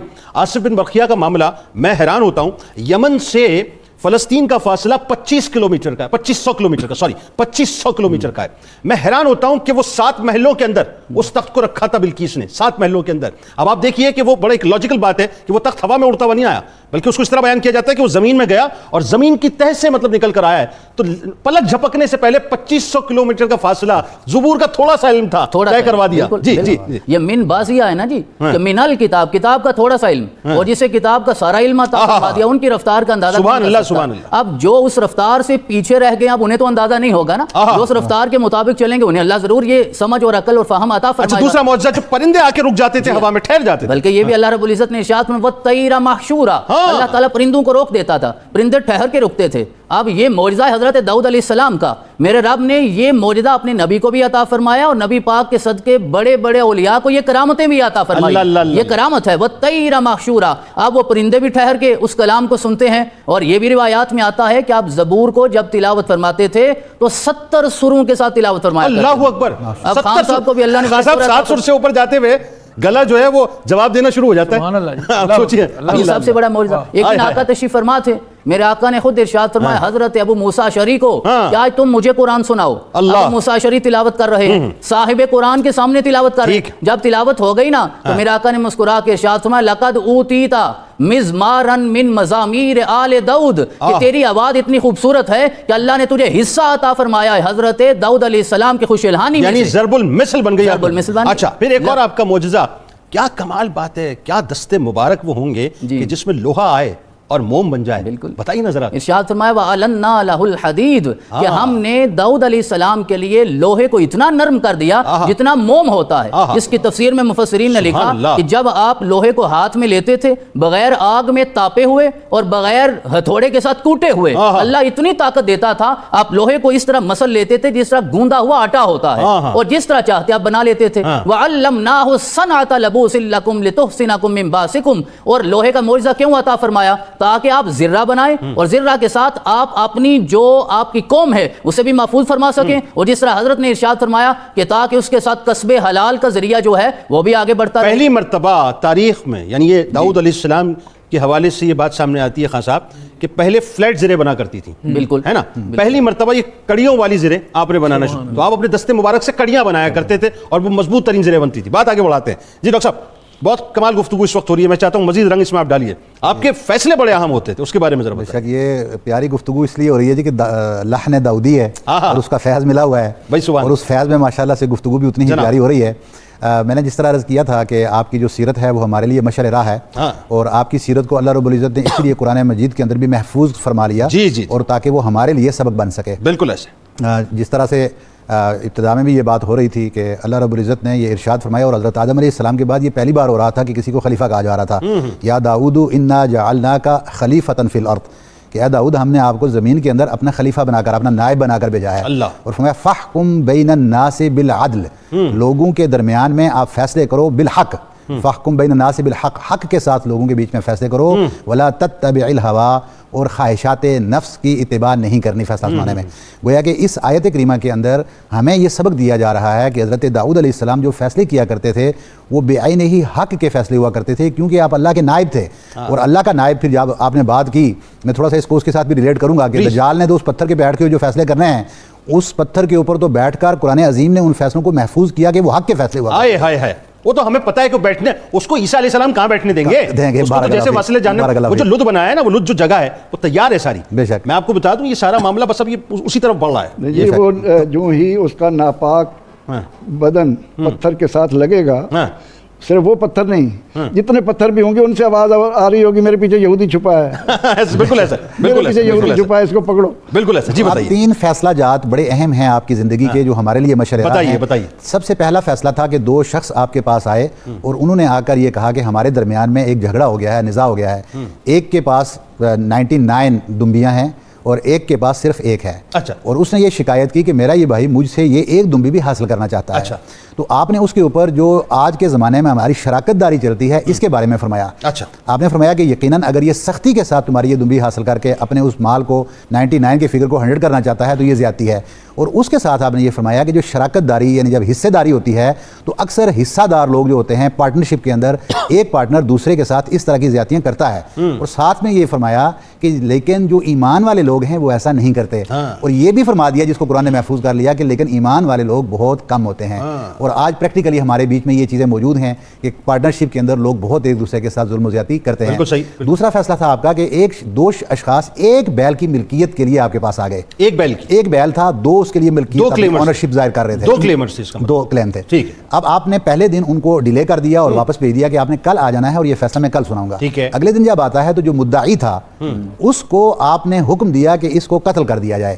وہ بڑا حیران ہوا اس بات کے اوپر کہ میں تو مدعی تھا، میں تو دعویٰ لے کر آیا تھا کہ میری اونرشپ کی جائے اور مجھے یہ حق دیا جائے، مجھے ہی قتل کرنے کا حکم کیسے دے دیا گیا؟ لیکن وہ جانتا تھا کہ جو داؤد علیہ السلام نے ایک رات کے اندر اس کو ڈیلے کیا وہ بیسیکلی کیس سٹڈی تھا، اور آپ نے اللہ رب العزت کے ساتھ جو تعلق قائم کیا، اللہ نے ان کے دماغ میں اور دل میں یہ ڈال دیا کہ میرے سے ایک قتل ہوا ہے، اور اس نے پھر بتایا کہ میرا جو مدعا علیہ ہے اسی کے باپ کو میں نے قتل کیا ہے، اور اس قتل کے بدلے میں اللہ نے آپ کے دماغ میں یہ ڈال دیا کہ قصاص کی صورت میں میرا قتل ہوگا، اور پھر حضرت داؤد علیہ السلام نے اس کے قتل کا وہ قصاص کی صورت میں آرڈر جاری کیا۔ تیسرا فیصلہ تھا جو بڑا ہی امپورٹنٹ فیصلہ تھا، اور یہ ہمارے لیے اس لیے بھی ہے، سبق ہے کہ جج اور قاضی کے لیے فیصلے دو ہو سکتے ہیں اور اپنے فیصلے سے رجوع بھی ممکن ہے۔ اچھا، آپ منصب قضا پر بھی فائز تھے، یہ بھی بڑی امپورٹنٹ بات ہے، بتائیے۔ ظاہری بات ہے نائب تھے جب اللہ رب العزت کے، تو منصب قضات آپ کے پاس تھا۔ اچھا، فیصلہ یہ تھا کہ ایک قبیلے کے جانوروں نے دوسرے قبیلے کے کھیتوں کو اجاڑ دیا، مویشی گئے اور جا کر بکریاں گئیں، ریوڑ گیا پورا اور فصلیں اجاڑ دیں۔ اب وہ کیس آپ کے پاس آیا تو آپ نے نقصان دیکھا کہ جن کی فصلوں کا نقصان ہو رہا ہے وہ نقصان بھی اتنا ہی ہے جتنے دوسرے لوگوں کے مال کی ملکیت بنتی ہے، ٹھیک ہے؟ تو آپ نے کہا کہ ان کا مال فصل والے لوگوں کو دے دیا جائے اس کے عوض کے طور پر، ٹھیک ہے؟ لیکن ساتھ ہی کیونکہ حضرت سلیمان علیہ السلام بھی موجود تھے تو انہوں نے بھی ایک فیصلہ سنایا۔ انہوں نے کہا کہ بہتر یہ ہے، کیونکہ اس صورت میں یہ ہوگا کہ ان کا مال چلا جائے گا اور ان کے پاس بچے گا کچھ نہیں، تو انہوں نے یہ فرمایا کہ آپ اس کو اس انداز میں کر لیا جائے کہ جو مال ہے اس کو فصل والے لوگوں کو اس وقت تک دیا جائے جب تک پہلے والے لوگ ان کی فصل کو دوبارہ تیار نہیں کر لیتے، ان کی کھیتیوں کو دوبارہ تیار کیا جائے، تو اس عرصے میں ان کا یہ جو تاوان ہے وہ بھی ان کو مل جائے گا، اور جب ان کی کھیتیاں تیار ہو جائیں گی تو ان کا مال پہلے والوں کو واپس کر دیا جائے، تو دونوں اس صورت میں بچ جائیں گے۔ حضرت داؤد علیہ السلام نے جب یہ فیصلہ سنا تو انہوں نے حضرت سلیمان علیہ السلام جو اپنا ہی بیٹا تھا اس کے فیصلے کو ترجیح دی، اور اپنے فیصلے سے آج کا جج اور قاضی اس کو بھی یہ چاہیے کہ وہ کم از کم اس سے لیتے ہوئے اپنے فیصلوں کے اوپر ہمارے پاس سپریم کورٹ ہے، اور سپریم کورٹ خود اپنے فیصلوں کو ریوائز نہیں کرتا، ان کو نہیں مانتا، وہ اپنے فیصلے کو حتمی تسلیم کرتے ہوئے کسی کو یہ حق ہی نہیں دیتا، خود اپنا جج بھی نہیں حق مانتا۔ یہ آج کا کم از کم یہ بھی ہمیں آگے بڑھاتے ہیں، اور ایک کالر کو نصیب جان ہمارے ساتھ آزاد کشمیر سے۔ السلام علیکم۔ وعلیکم السلام۔ السلام علیکم۔ وعلیکم السلام جناب۔ سرفراز بات کر رہا ہوں مظفر آزاد کشمیر سے۔ میری والدہ بہت زیادہ بیمار تھی۔ اللہ کریم ہے جی، اللہ کریم۔ کیا پوچھنا چاہتے ہیں؟ روزہ بھی رکھتی ہے تو آپ کی آواز میں ڈسٹارشن ہے تھوڑا سا، اگر آپ موبائل فون سے بات کر رہے ہیں تو تھوڑا باہر آ جائیے، فوراً آ جائیے، ہاں فوراً آ جائیے، مجھے اندازہ ہو گیا تھا، فوراً آ جائیں۔ اب بتائیے جی کیا سوال ہے آپ کا؟ والدہ بیمار ہیں؟ والدہ بیمار ہے نا، تو ذہنی طور پہ بھی ٹھیک نہیں رہتی ہیں، ان کو سانس کی بھی پرابلم ہے، ٹھیک ہے، کہ روزہ بھی رکھتی ہے اور ان کے منہ سے پانی وغیرہ بھی آتا رہتا ہے۔ کیا آتا رہتا ہے؟ منہ سے پانی آتا رہتا ہے، ٹھیک ہے ٹھیک ہے جی جی پانی، تو اس وجہ سے وہ کہتی ہے میں روزہ بھی رکھوں گی۔ اچھا وہ مسجد ہے کہ روزہ رکھنا ہے، تو آپ یہ پوچھنا چاہتے ہیں کہ روزہ رکھنا چاہیے کہ نہیں رکھنا چاہیے؟ بالکل ٹھیک، آپ کو بتاتے ہیں۔ بہت شکریہ آپ نے ہمیں جوائن کیا۔ میری گزارش کالر سے ہوگی، اگر آپ موبائل فون سے بات کیا کریں تو کائنڈلی تھوڑا سا اوپن اسپیس میں آ کے اور ٹیلی ویژن کی آواز کو فوراً میوٹ کر دیا کریں، کیونکہ بڑا کم وقت ہوتا ہے۔ میاں اسلم صاحب احمد پور شرقیہ سے ہمارے ساتھ ہیں۔ السلام علیکم۔ وعلیکم السلام جنید صاحب، کیسے ہیں؟ خیریت سے ہیں؟ جی میاں صاحب، ہمارے ریگولر کالر ہیں آپ، اور بڑے عرصے بعد آپ تشریف لائے۔ اچھا، بات یہ ہے کہ ایک سوال پوچھنا تھا کہ سیدنا داؤد علیہ السلام کی قوم کس ملک میں آباد تھی؟ جی بالکل ٹھیک ہے، آپ کو بتاتے ہیں جی۔ آپ کا بہت شکریہ، آپ نے ہمیں جوائن کیا۔ ایک اور کالر ہے محمد عمران صاحب لاہور سے۔ السلام علیکم۔ جی وعلیکم السلام جناب۔ میں نے پوچھنا تھا 8 پیرا روزہ ہو جاتا نہیں جو ساری نہ کرے، کیا روزہ ہو جاتا ہے؟ کیا ہو جاتا ہے؟ 8 پیرا روزہ جو ساری نہ کرے۔ اچھا، سحری اگر نہ کریں تو روزہ ہو جاتا ہے کہ نہیں ہوتا؟ بالکل آپ کو بتاتے ہیں، بہت شکریہ آپ نے ہمیں جوائن کیا۔ اگلے کالر ہیں احمد حمید صاحب احمد پور شرقیہ سے۔ السلام علیکم جنید بھائی۔ جناب وعلیکم السلام، کیسے مزاج ہیں؟ الحمدللہ سر، آپ سنائیں کیسے ہیں سر؟ الحمدللہ آپ کی دعا جناب، آپ کے سامنے فٹ فاٹ ہوں، فرسٹ کلاس ہوں ماشاءاللہ، پوچھیے سر۔ ماشاءاللہ، ایک تو میں یہ خراج تحسین پیش کرنا چاہوں گا کہ یہ جو محفل سجتی ہے یہ محفل عشق حقیقی کی سجتی ہے، اور صوفیانہ محفل سجتی ہے جو ہمیں اور کسی جگہ ایسے دیکھنے کو نہیں ملتی۔ بس یہ دعا فرمائیے، دعا فرمائیے، سوال کیجیے، کیا پوچھنا چاہتے ہیں؟ سر میرا سوال یہ ہے کہ جیسے ہم نے سنا ہے کہ جب آپ صلی اللہ علیہ وآلہ وسلم کا نام لیا جائے یا ان پہ درود پڑھا جائے تو ہم نہ پڑھیں تو یہ ہمیں یعنی یہ بخل میں آتا ہے، اس سے یعنی کہ گناہ ملتا ہے. آپ کو بتاتے ہیں کل وہ حدیث پاک بیان کی تھی پروفیسر صاحب نے کل یا پرسوں، لیکن وہ دوبارہ انشاءاللہ بیان کرواتے ہیں. آپ کا بہت شکریہ احمد امین صاحب، آپ نے ہمیں جوائن کیا. اور پہلا سوال تو یہ کہ والدہ محترمہ سانس کی مریضاں ہیں، منہ سے پانی بھی آتا ہے، ظاہر ایجڈ بھی ہیں، خواہش یہ ہے کہ روزہ رکھیں. اب روزہ رکھنا چاہیے کہ نہیں رکھنا چاہیے؟ اللہ رب العزت نے اجازت دی ہے کہ جو تم میں بیمار ہو وہ روزہ نہ رکھے، اور اگر وہ اس عمر کے ساتھ پہنچ گئی ہیں کہ ان کو تندرست ہونے کی بھی وہ کوئی امید نہیں ہے تو وہ فدیہ دے دیں. اچھا، لیکن اگر وہ سمجھتی ہیں کہ صرف میرے منہ سے پانی آتا ہے میں روزہ رکھ سکتی ہوں تو پانی بے شک آتا رہے، وہ اس کو اندر نہ لے جائیں اور روزہ رکھ لیں. بالکل ٹھیک. اچھا، کس ملک میں آپ کی قوم آباد تھی حضرت داؤد علیہ السلام کی؟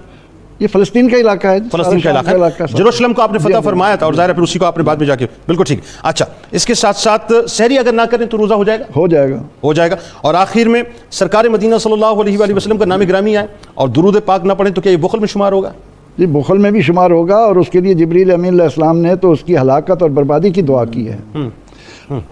یعنی اس سے بڑا خسارہ ہی کوئی نہیں کہ امتی کے سامنے آقا علیہ السلام کا نام آئے تو فرمایا کہ اس نے اگر مجھ پر درود نہیں بھیجا تو وہ جنت کا راستہ بھول گیا. اللہ اللہ. اچھا، ایک بات اور بھی، ایک سوال اور میرے ذہن میں یوں پیدا ہو گیا کہ ایک بات تو یہ ہو گئی کہ بہت سے لوگ مثال کے طور پہ اٹھ نہیں پائے یا مطلب کوئی اور وجہ ہوئی کہ ونس ان اے بلو مون سحری نہیں کر پائے، تو وہ تو آپ نے جواب دے دیا کہ جی ٹھیک ہے روزہ ہو جائے گا. لیکن اس کو روٹین تو نہیں بنانا چاہیے نا؟ روٹین نہیں بنانا چاہیے، وہ ساری برکت ہے، برکت بدن کو قوت بھی ملتی ہے. لیکن اگر کوئی کسی وجہ سے کسی دن نہیں جاگ سکا اور روزہ اس میں قوت محسوس کرتا ہے، اگر اسے اندیشہ ہو کہ میں نے روزہ رکھا تو ہو سکتا ہے کہ میری صحت جواب دے جائے تو وہ شروع میں نیت ہی نہ کرے، قضا کر لے بعد میں. کیونکہ اگر روزہ رکھنے کے بعد توڑے گا تو پھر جان بوجھ کر توڑنا ہوگا، اس کا پھر کفارہ دینا پڑے گا. بالکل ٹھیک. اچھا، حضرت داؤد علیہ السلام کی قوم کے حوالے سے بات ہو رہی تھی اور ایک بڑا عبرتناک واقعہ ان کا جو آپ ابتدا میں بیان فرما رہے تھے، میں نے کہا تھا کہ بریک کے بعد آپ سے بیان یوم السبت کے حوالے سے، وہ جو بندروں کی شکل میں متشکل فرما دیا اللہ نے، ذرا اس کی تفصیل بتائیے، ہوا کیا تھا وہ؟ اب میں نے جیسے ابتدا میں کہا کہ اللہ تعالیٰ نبی اس لیے سلام اللہ علیہ بھیجتے ہیں کہ ان کی اطاعت کی جائے، اور اسی اطاعت کے ضمن میں قرآن کریم نے ایک بات کہی کہ ما یاتیہم من رسول الا کانوا بہ یستہزئون. کوئی بھی رسول ایسا نہیں آیا کہ جس کی قوم نے ان کا مذاق نہ اڑایا ہو. تو سیدنا حضرت داؤد علیہ السلام بھی امر بالمعروف اور نہی عن المنکر کا فریضہ سر انجام دے رہے ہیں. تو اللہ رب العزت نے ان کی قوم کو ایک آزمائش میں ڈالا. بلکہ یہاں پر ایک بات اور بھی سننے والوں کو دیکھنے والوں کو عرض کرتا چلوں کہ سیدنا حضرت داؤد علیہ السلام کیا شان ہے کہ آدم علیہ السلام ارواح کی صورت میں دیکھ رہے ہیں، اور جب آتے ہیں حضرت داؤد علیہ السلام کے پاس تو ان کی جسمانی ساخت، ان کا حسن، ان کی قوت انہیں وہاں نظر آ رہی ہے. پوچھتے ہیں کہ یہ جوان کون ہے؟ کیا بتایا جاتا ہے کہ آپ کے بیٹے داؤد علیہ السلام ہیں. تو کہا ان کی عمر کتنی ہے؟ کہا کہ ان کو 60 سال دیے گئے ہیں. فرمایا اتنا میرا حسین بیٹا، اتنا طاقتور بیٹا دنیا میں 60 سال رہے گا، میری عمر میں سے 40 سال دے دیے جائیں. دے دیے. اللہ رب العزت نے ان کی دعا قبول کر لی. اور پھر جب ان کے 40 سال باقی تھے اور آدم علیہ السلام کے پاس ملک الموت آئے تو کہنے لگے نہیں میرے تو ابھی 40 سال اور ہیں. ٹھیک ہے. اور اللہ تعالیٰ نے ان کو بھی دے دیے. اس سے نبی کی عظمت کا اندازہ ہمیں ذہن میں رکھنا چاہیے کہ اللہ تعالیٰ کے ساتھ ان کا کیا تعلق ہوتا ہے. تو اللہ تعالیٰ نے ان کی قوم کو یہ آزمایا کہ ہفتے کے دن مچھلیاں زیادہ آ جاتی تھیں تالاب میں. ٹھیک ہے. تو ان کا آزمائش کی گئی انہیں کہ اس دن تم ان کا شکار نہیں کر سکتے. ٹھیک ہے. اس کے علاوہ دنوں میں جو مچھلیاں ہوں ان کو پکڑا کرو. اب اللہ رب العزت کی طرف سے یہ حکم ملنے کے بعد وہ قوم اپنی خواہشات پر قابو نہ رکھ سکی. پھر ایک دن نہیں، 2 دن نہیں. اب انہوں نے جب یہ دیکھا کہ ہمیں منع کیا گیا ہے کہ ہم ہفتے کے دن شکار مچھلی کا نہ کریں تو انہوں نے اس کے ساتھ چھوٹے چھوٹے حوض بنا لیے. ہفتے کے دن ان حوضوں میں ان مچھلیوں کو بند کر کے اگلے دن پکڑ کر یہ سمجھتے تھے کہ ہم نے یہ ہیلا کر لیا ہے اور معاذ اللہ کو دھوکہ دینے نالیوں میں جمع کر لیتے تھے، اس کو جمع کر کے دوسرے دن پکڑ لیتے. اللہ رب العزت نے ان کو مہلت دی. داؤد علیہ السلام انہیں سمجھاتے رہے اور یہ مسلسل 40 سال تک. اچھا. اللہ رب العزت مہلت دیتا ہے. 40 برس تک 40 برس تک ان کو مہلت دی گئی کہ وہ نبی کی اطاعت کی طرف آ جائیں، لیکن جب قوم مسلسل نافرمانی کی راہ پر چلی تو پھر قرآن کہتا ہے فَقُلْنَا لَهُمْ كُونُوا قِرَدَةً خَاسِئِينَ، انہیں رسوا بندر بنا کر ان کو ہمیشہ کے لیے ذلیل و رسوا کر دیا گیا، بندر ہو کر ایک جگہ بند رہے، اور اس کے بعد وہیں ان کی موت ہوئی، 3 دن کے اندر روایتوں میں آتا ہے کہ موت ہوئی، ان کو یعنی ختم کر دیا گیا۔ اور نبی اکرم رحمت عالم صلی اللہ علیہ وسلم سے جب یہ سوال ہوا کہ دنیا کے اندر جو موجود بندر ہیں یہ وہی ہیں، بندر اور خنزیر دونوں پوچھا گیا تھا، آپ نے فرمایا کہ نہیں، ان کو مار دیا گیا تھا، وہ ختم ہو گئے تھے، یہ ویسے ہی جانور ہیں۔ تو قرآن کریم نے اس واقعے کو بیان کر کے ہمارے سامنے یہ بات رکھی ہے کہ دین کے معاملے میں نبی علیہ السلام کی اطاعت کے مقابلے میں ہیلوں سے کام لینے کی بجائے ان کی اطاعت، ان کا دامن پکڑو تاکہ تمہیں اللہ کی رضا حاصل ہو، تمہیں کامیابی ملے۔ تو سیدنا حضرت داؤد علیہ السلام، اچھا اس میں 2 گروہ بھی بن گئے تھے نا پروفیسر صاحب، ایک گروہ وہ تھا جو کہ مطلب اس سے محتاط رہا تھا، یہ بہت ساری باتوں کے اندر یہ بات آئی ہے کہ بہت عمدہ بات آپ نے یاد کرائی کہ ہمیں حکم ہے برائی سے روکنے کا۔ جی یہ بتائیے ذرا۔ تو اس ضمن میں علماء نے کہا کہ وہ لوگ بچ جاتے ہیں جو برائی سے روکتے ہیں، اور جو برائی کر رہے ہوتے ہیں وہ اس کی گرفت میں آتے ہیں، بالکل ٹھیک۔ اور اس دوران جو لوگ خاموشی اختیار کرتے ہیں ان کو بھی نافرمانوں میں شمار کیا جاتا ہے، ان کے ساتھ شمار نہیں کیا جاتا۔ یعنی جو سائلنٹ فیچر ہے وہ بھی نافرمانوں میں، اللہ یہی تو اس کے اندر عبرت پذیر ہے۔ تو اس چونکہ نبی اکرم رحمت عالم صلی اللہ علیہ وسلم نے فرمایا کہ من رہا منکم منکرن فلیغیرہ بیدہ، برائی کو طاقت کے ساتھ روکنا ہے، ٹھیک ہے، اگر اس کی قوت نہیں تو اس زبان سے روکنا ہے، زبان سے روکنے کی قوت نہیں تو کم از کم دل میں تو برا جاننا ہے۔ لیکن ایسے افراد جو معاشرے میں برائی کا حکم طاقت سے نہیں روکتے، زبان سے نہیں روکتے، اور اس کو دل میں بھی برا نہیں جانتے، تو ایسے لوگوں کو شریعت کے الفاظ میں دیوس کا نام دیا گیا ہے، ان کو بے غیرت کہا گیا ہے، اور وہ اللہ تعالیٰ کی ناراضگی اس حد تک لاتا ہے کہ قوم کا نام و نشان مٹا۔ مجھے حیرت اس واقعے کو پڑھ کے یوں ہوتی ہے عموماً، آپ دیکھیے کیسی بات ہے کہ جب وہ جو 2-3 گروہوں میں تقسیم ہو گئے، تو جو مجرم گروہ تھا جب وہ اس ویسینٹی سے خاموشی تھی، ایک دن تو جب چیک کرنے کے لیے گئے تو دیکھا کہ جی وہ سارے کے سارے رشتہ دار جو ہیں وہ تو بندر بن چکے ہیں۔ اب اس میں عبرتناک بات یہ ہے کہ وہ بندر تو پہچان رہے تھے کہ مثال کے طور پہ یہ میرا باپ آیا ہے، یہ میرا پھپھا ہے، یہ میرا ماموں ہے، یہ میرا چاچا ہے، یہ فلاں، اور وہ جا کر اس کے دامن سے لپٹ کر آنسوں سے روتے تھے، جسچر دے رہے تھے کہ ہم تمہارے ہیں، لیکن وہ ظاہر پہچانیں گے کیسے کیونکہ وہ بندر میں متشکل ہو چکے ہیں۔ تو اللہ اکبر، یعنی یہ وہی بات ہے کہ وما کان اللہ لیعذبہم وانت فیہم، اللہ کا کرم ہے، کیسا کرم ہے کہ وہاں بندروں میں متشکل کر دیے جاتے تھے، ہم پر عذاب نازل نہیں ہوتا۔ یہ سب رحمت اللہ العالمین باتوں کو سامنے رکھ کر ہمیں اللہ تعالیٰ کے اس فضل اور کرم کو سامنے رکھنا ہے کہ سیدنا داؤد علیہ السلام، ان کے لیے پہاڑوں کو مسخر کیا گیا، ان کے لیے پرندوں کو مسخر کیا گیا، لیکن ہم اس ذی شان نبی کے امتی ہیں کہ ان کو امتی بنایا گیا۔ اللہ ارسلت الی الخلق کافہ، اور احد پہاڑ کو دیکھیے، دیکھ رہا ہے، حضور علیہ السلام فرماتے ہیں یہ ہم سے پیار کرتا ہے، ہم اس سے پیار کرتے ہیں، اور یہ ایسے اٹھا لیا جائے گا جنت میں انشاءاللہ۔ ڈاکٹر صاحب، عبادات، وہ عبادات کہ جن کا تذکرہ پاک میرے آپ کے سرکار علیہ السلام فرمائے۔ جی، رسول اکرم علیہ تحیۃ و ثنا نے ارشاد فرمایا، مشہور حدیث مبارکہ ہے کہ احب الصیام الی اللہ صیام داؤد علیہ السلام، کہ اللہ کی بارگاہ میں سب سے زیادہ جو پسندیدہ روزہ ہے وہ حضرت داؤد علیہ السلام کا روزہ ہے۔ سبحان اللہ۔ اس کی وجہ میرے آقا نے کیا بیان فرمائی؟ آپ نے ارشاد فرمایا وَكَانَ يَصُومُ يَوْمًا وَيُفْطِرُ يَوْمًا، آپ ایک دن روزہ رکھتے تھے اور ایک دن آپ افطار فرماتے تھے۔ سبحان اللہ۔ اسی روزے کو آپ نے صوم الدہر بھی قرار دیا ہے، یعنی صوم الدہر یہ نہیں کہ ساری زندگی مسلسل روزے رکھنے ہیں، یعنی ایک دن روزہ رکھیے، ایک دن افطار کیجیے، وہ بھی صوم الدہر میں شمار ہوتا ہے، کیونکہ رب کائنات نے سارے اختیار تو اپنے نبی کو عطا فرما دیے۔ پھر آگے آقا نے ارشاد فرمایا احب الصلاۃ الی اللہ صلاۃ داؤد علیہ السلام، اور نماز بھی اللہ کی بارگاہ میں وہ سب سے زیادہ پسندیدہ ہے جو حضرت داؤد ادا فرماتے تھے۔ وہ کس طرح ادا فرماتے تھے؟ اس کی ترتیب حضرت نے بھی ابتدا میں اشارہ فرمایا، وہ ترتیب یہ تھی وَكَانَ يَنَامُ نِصْفَ اللَّيْلِ، آدھی رات آپ آرام فرمایا کرتے تھے، وَيَقُومُ ثُلُثَهُ، اور پھر اس کا تیسرا حصہ اٹھ کے آپ عبادت فرمایا کرتے تھے، اور پھر اس کے بعد تھوڑا آپ اور آرام فرماتے تھے، پھر اگلی نماز کی طرف آپ تشریف لے جایا کرتے تھے۔ یعنی توازن، اعتدال، یہ درس دیا گیا ہے ہر اعتبار سے۔ اور قرآن پاک کی کتنی آیات میں اشارہ فرمایا اصبر علی ما یقولون واذکر عبدنا داؤد ذا العید، یہاں ارشاد، حالانکہ آپ بادشاہ بھی ہیں لیکن یہ نہیں فرمایا کہ بادشاہ داؤد کو دیکھو، بادشاہت عطا فرما کر بھی یہ کہا کہ جو اصل تعارف ہے وہ داؤد کا وہ میرا عبد ہونا ہے، بندہ ہونا، بادشاہ ہونا تعارف نہیں۔ یعنی یہ بالکل ایسی بات ہے کہ سرکار علیہ السلام کو جب اللہ تبارک و تعالیٰ نے یہ اختیار دیا چاہے تو نبی بادشاہ بن جائے, چاہے تو نبی بندہ بنے. آپ نے نبی بندہ بننے کو پسند کیا. اور اللہ رب آپ نے عبد بننا پسند فرمایا, پھر میرے رب نے آپ کو عبد ہو بنا لیا نا. سبحان اللہ اسرا بعبدہ, خاص بندے کا مقام عطا فرمایا جو کسی اور کو بھی نہیں ملا. لے گیا اپنے بندے کو, جو اپنا کر کے اپنے بندے کو. دیگر عبد ہو چیزیں کیا بات, سراپا انتظار.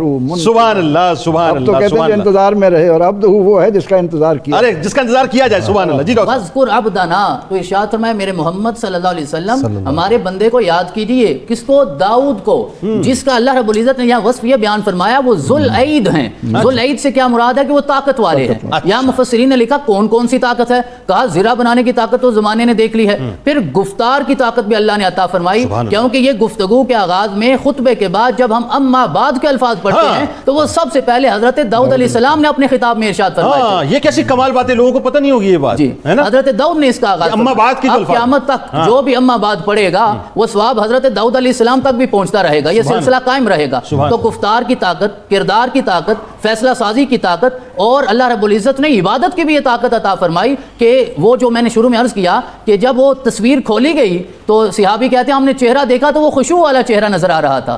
چہرے میں اتنی خشوع تھی عبادت کی وجہ سے کہ حضرت ابن اسیر نے اپنی کامل میں چند جملے لکھے ہیں آپ کی عبادت کے حوالے سے. کہتے ہیں کانا شدید الاجتہاد, کہ جتنا آپ اجتہاد فرماتے تھے نا کسی بھی معاملے کی تہ تک پہنچنے کا, وہ اس زمانے میں اللہ نے کسی اور کو عطا نہیں فرمایا تھا. اپنے زمانے کے سب سے بڑے مجتہد بھی آپ تھے, اور جو فیصلے حضرت پروفیسر صاحب نے پہلے ارشاد فرمائے وہ آپ نے اپنے اجتہاد سے, پھر میرے رب نے ان کی تائید بھی فرمائی اور ان کو اپنی بارگاہ میں قبول بھی فرمایا. گریہ اوزاری بھی بہت کیا کرتے تھے, ذرا یہ بتائیے ڈاکٹر صاحب آپ تھوڑا سا. کثیر العبادت والبکاء, یہی لفظ انہوں نے ارشاد فرمائے کہ عبادت بھی بہت فرماتے تھے اور ہر وقت آپ کی آنکھوں میں آنسو رہتے تھے. وکانا یقوم اللیل ویصوم النہار, رات کو قیام فرماتے تھے اور دن کو آپ روزہ رکھتے تھے. اگلا جملہ بڑا غور طلب ہے, کہتے ہیں وَكَانَ يَحْرُسُهُ كُلَّ يَوْمٍ وَلَيْلَةٍ 4,000. اللہ رب العزت نے آپ کی حفاظت کے لیے دن اور رات میں 4,000 ملائکہ کو مقرر فرما رکھا تھا جو حضرت داؤد کی حفاظت فرماتے تھے. اس کی وجہ جنید بھائی یہ ہے جب آپ ہر وقت مخلوق خدا کی حفاظت فرمایا کرتے تھے تو اللہ نے آپ کی حفاظت کے لیے 4,000 ملائکوں نے مقرر کر دیا. اور آخر میں ارشاد فرمایا کہ جب اللہ رب العزت نے یہ سارے مقام عطا فرمائے نا تو عبادت کے بعد آپ کو حکمت بھی عطا فرمائی ہے. سبحان اللہ سبحان اللہ. بات آگے بڑھاتے ہیں. گریہ اوزاری کے حوالے سے بات ہو گئی, عبادتوں کے حوالے سے بات ہو گئی. ایک بات اور کہ یہاں اللہ کو راضی کیا جا رہا ہے اور وہاں اللہ کے بندوں کو راضی کیا جا رہا ہے. جو تاج شاہی آپ کے سر اقدس پہ سجا تھا اس کا بار آپ کیسا محسوس کرتے تھے؟ وہ جو ایک واقعہ فرشتے والا ہے وہ ذرا بتائیے. میرا خیال ہے کہ وہ واقعہ موجودہ حکمرانوں کو جہاں جہاں اس وقت دنیا بھر میں دیکھا جا رہا ہے بہت توجہ سے سننا چاہیے. کہ دیکھیے صاحب کہ بادشاہت ملنے کے بعد بھی داؤد علیہ السلام کا طریق کیا تھا, بتائیے. بالخصوص عبادات کا سوال کرنے کے بعد اور اتنی پیاری گفتگو ہونے کے بعد معاً بعد یہ بڑا اچھا لگ رہا ہے, کیونکہ یہ جو جس واقعے کی طرف آپ اشارہ کر رہے ہیں, یعنی ایک طرف اللہ کو راضی کرنے کی انتہا, اب بندوں کو راضی کرنے کا معاملہ ہے. یہ تمام عبادات کی بیس ہے سر, اس واقعے کے اوپر ساری عبادات بیس کرتی ہیں. اور کیونکہ وہ ایک حدیث مبارکہ واقعہ بیسیکلی یہ ہے کہ آپ جس طرح شروع میں آپ نے اپنے انٹرو کے اندر بھی یہ میں نے تو ایک بلٹ دیا تھا, اشارہ تھا کہ حضرت داؤد علیہ السلام ظاہر بادشاہت میں تھے تو جہاں آپ باقی عبادات کرتے تو وہاں اس کے ساتھ ساتھ آپ رات کے وقت گشت کے لیے نکلتے ہیں اور اس میں آپ لوگوں سے جا کر پوچھتے تھے, کیونکہ لوگ جانتے نہیں تھے, آپ بھیس بدل کر جاتے تھے اور لوگوں سے پوچھتے تھے کہ بتائیں کہ داؤد جو آپ کا بادشاہ ہے وہ کیسا ہے. تو یقیناً کیونکہ ایک عدل کا نظام تھا اور لوگوں کو ان کی سہولیات ملتی تھیں, رعایا ان سے بہت خوش تھی, تو لوگ ان کی تعریفات کرتے تھے, سب ان کی تعریفیں بیان کرتے کہ داؤد علیہ السلام اس وقت جو ہمارے بادشاہ ہیں وہ ہمارے ساتھ عدل و انصاف سے کام لیتے ہیں اور جو بیسک بنیادی نیڈز ہیں سوسائٹی کی وہ اس کو پورا کرتے ہیں. ٹھیک ہے. اچھا, یہ روزانہ کا سلسلہ چل رہا تھا, لیکن اللہ رب العزت نے آج ہمارے لوگوں کو اور ہمارے حکمرانوں کو سبق سکھانے کے لیے یہ واقعہ بنایا. اب اللہ رب العزت نے ایک فرشتے کو بھیج دیا. ایک رات وہ فرشتہ ان سے ملتا ہے اور جب آپ اس سے پوچھتے ہیں کہ بتاؤ داؤد کیسے ہیں, تو وہ کہتے ہیں کہ آپ داؤد بہت اعلیٰ ہیں, بہت کامل بندے ہیں اللہ کے, لیکن اگر وہ کامل سے اکمل بننا چاہتے ہیں, وہ کمال کی انتہا کو پہنچنا چاہتے ہیں, تو صرف ایک کام اور کرنے کی ضرورت ہے. وہ کام کیا تھا؟ ایک جملے میں بتا دیجیے. وہ کام یہ تھا کہ آپ صرف اور صرف جو بیت المال سے حصہ لیتے ہیں اس کو چھوڑ کر اپنے ہاتھ سے کمانا شروع کر لیں, تو آپ کی زندگی کے اندر برکت آئے گی. اس کے بعد آپ نے زرعوں کا کام اللہ رب العزت اس کے بعد آپ نے شروع کیا, پھر اللہ نے آپ کو یہ توفیق دی کہ آپ ہاتھ کے ساتھ لوہے کو موڑتے. بادشاہی بھی تھی اور اپنے ہاتھ سے محنت بھی کیا کرتے تھے. یہ ہے بنیادی طور پہ داؤد علیہ السلام. لاہور میں ظاہر ناظرین اب انتہائی سحر آہستہ آہستہ قریب ہے, آپ بھی ساری کیجیے, ہم بھی کرتے ہیں انشاءاللہ. یوں جاتے ہیں اللہ اس کے واپس آتے ہیں.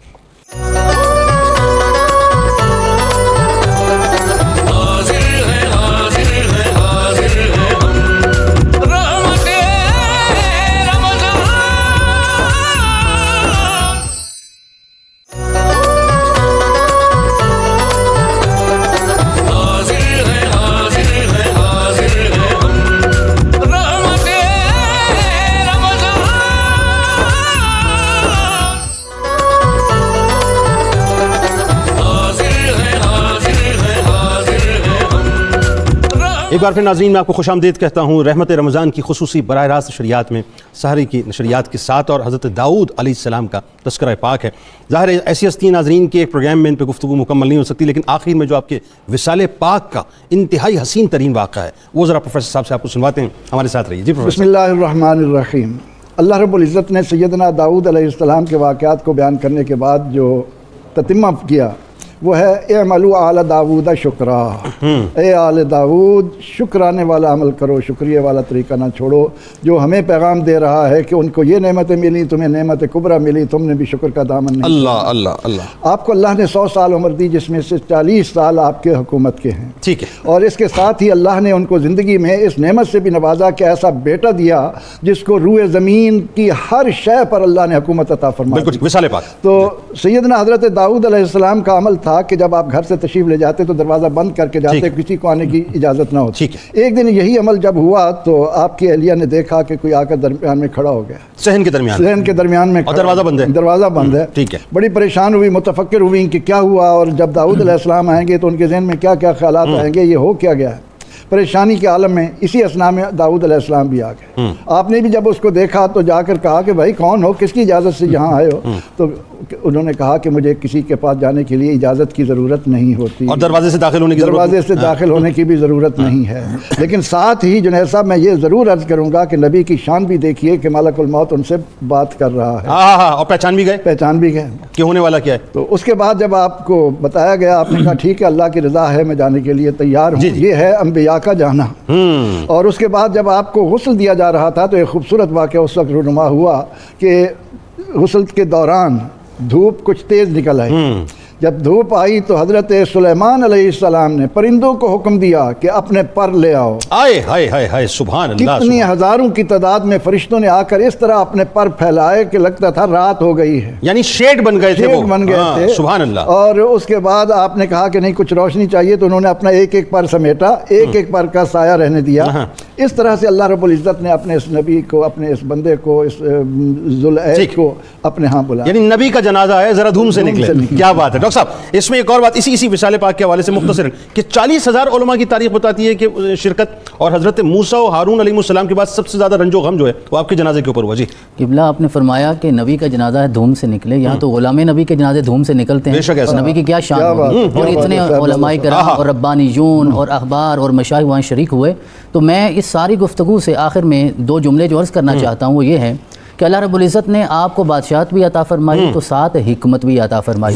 ہر جگہ یہ ذکر کیا وَقَاتَلَ دَاوُودُ جالوت وَآتَاهُ اللَّهُ الْمُلْكَ وَالْحِكْمَةَ، یہاں بھی ذکر فرمایا وَشَدَدْنَا مُلْكَهُ وَآتَيْنَاهُ الْحِكْمَةَ وَفَصْلَ الْخِطَابِ۔ تو حکمت بہت اہم ہے قبلہ، جب ہم انبیاء کے تذکرے پڑھتے ہیں اور مومن کی گمشدہ میراث جہاں سے ملے حاصل کر لو۔ حکمت ہوتی ہی یہ ہے کہ حق تک آپ دلائل کے ساتھ پہنچے، اپنی آواز بلند کر کے یا چیخو پکار کے ساتھ یا شور کے ساتھ یا روب کے ساتھ نہیں پہنچنا۔ یؤتی الحکمۃ من یشاء ومن یؤت الحکمۃ فقد اوتی خیرا کثیرا۔ اور حکمت اللہ ہر ایک کو نہیں دیتا، کسی کو دیتا ہے۔ عالم تو لوگ ہو سکتے ہیں، حکیم نہیں ہوتے۔ حضرت داؤد کے سارے قصے سے پتہ چلتا ہے اگر آپ بادشاہ ہیں تو آپ کو حکیم ہونا چاہیے، اگر آپ عبد ہیں تو آپ کو حکیم ہونا چاہیے، تاجر ہیں تو حکیم ہونا چاہیے، عالم ہیں تو حکیم ہونا چاہیے۔ مسئلہ تو نہیں، اگر آپ کے علم سے زیادہ اللہ نے کسی اور کو عطا فرما دیا ہے تو انسان کو اسے بھی تحمل سے برداشت کرنا چاہیے، اور اس آیت مبارکہ کو اپنے سامنے رکھنا چاہیے کہ ادعو الی سبیل ربک بالحکمہ والموعظۃ الحسنہ وجادلہم باللتی۔ کیا بات ہے جی۔ آخر میں پروفیسر صاحب کیا پیغام دینا چاہیں گے؟ ایک واقعہ تھا آپ کا، اس سے میں استدلال صرف کرنا چاہوں گا کہ جب جالوت کے لیے یہ لشکر آیا تھا تو اس کو ایک حکم تھا جس کو قرآن نے محفوظ بھی کر لیا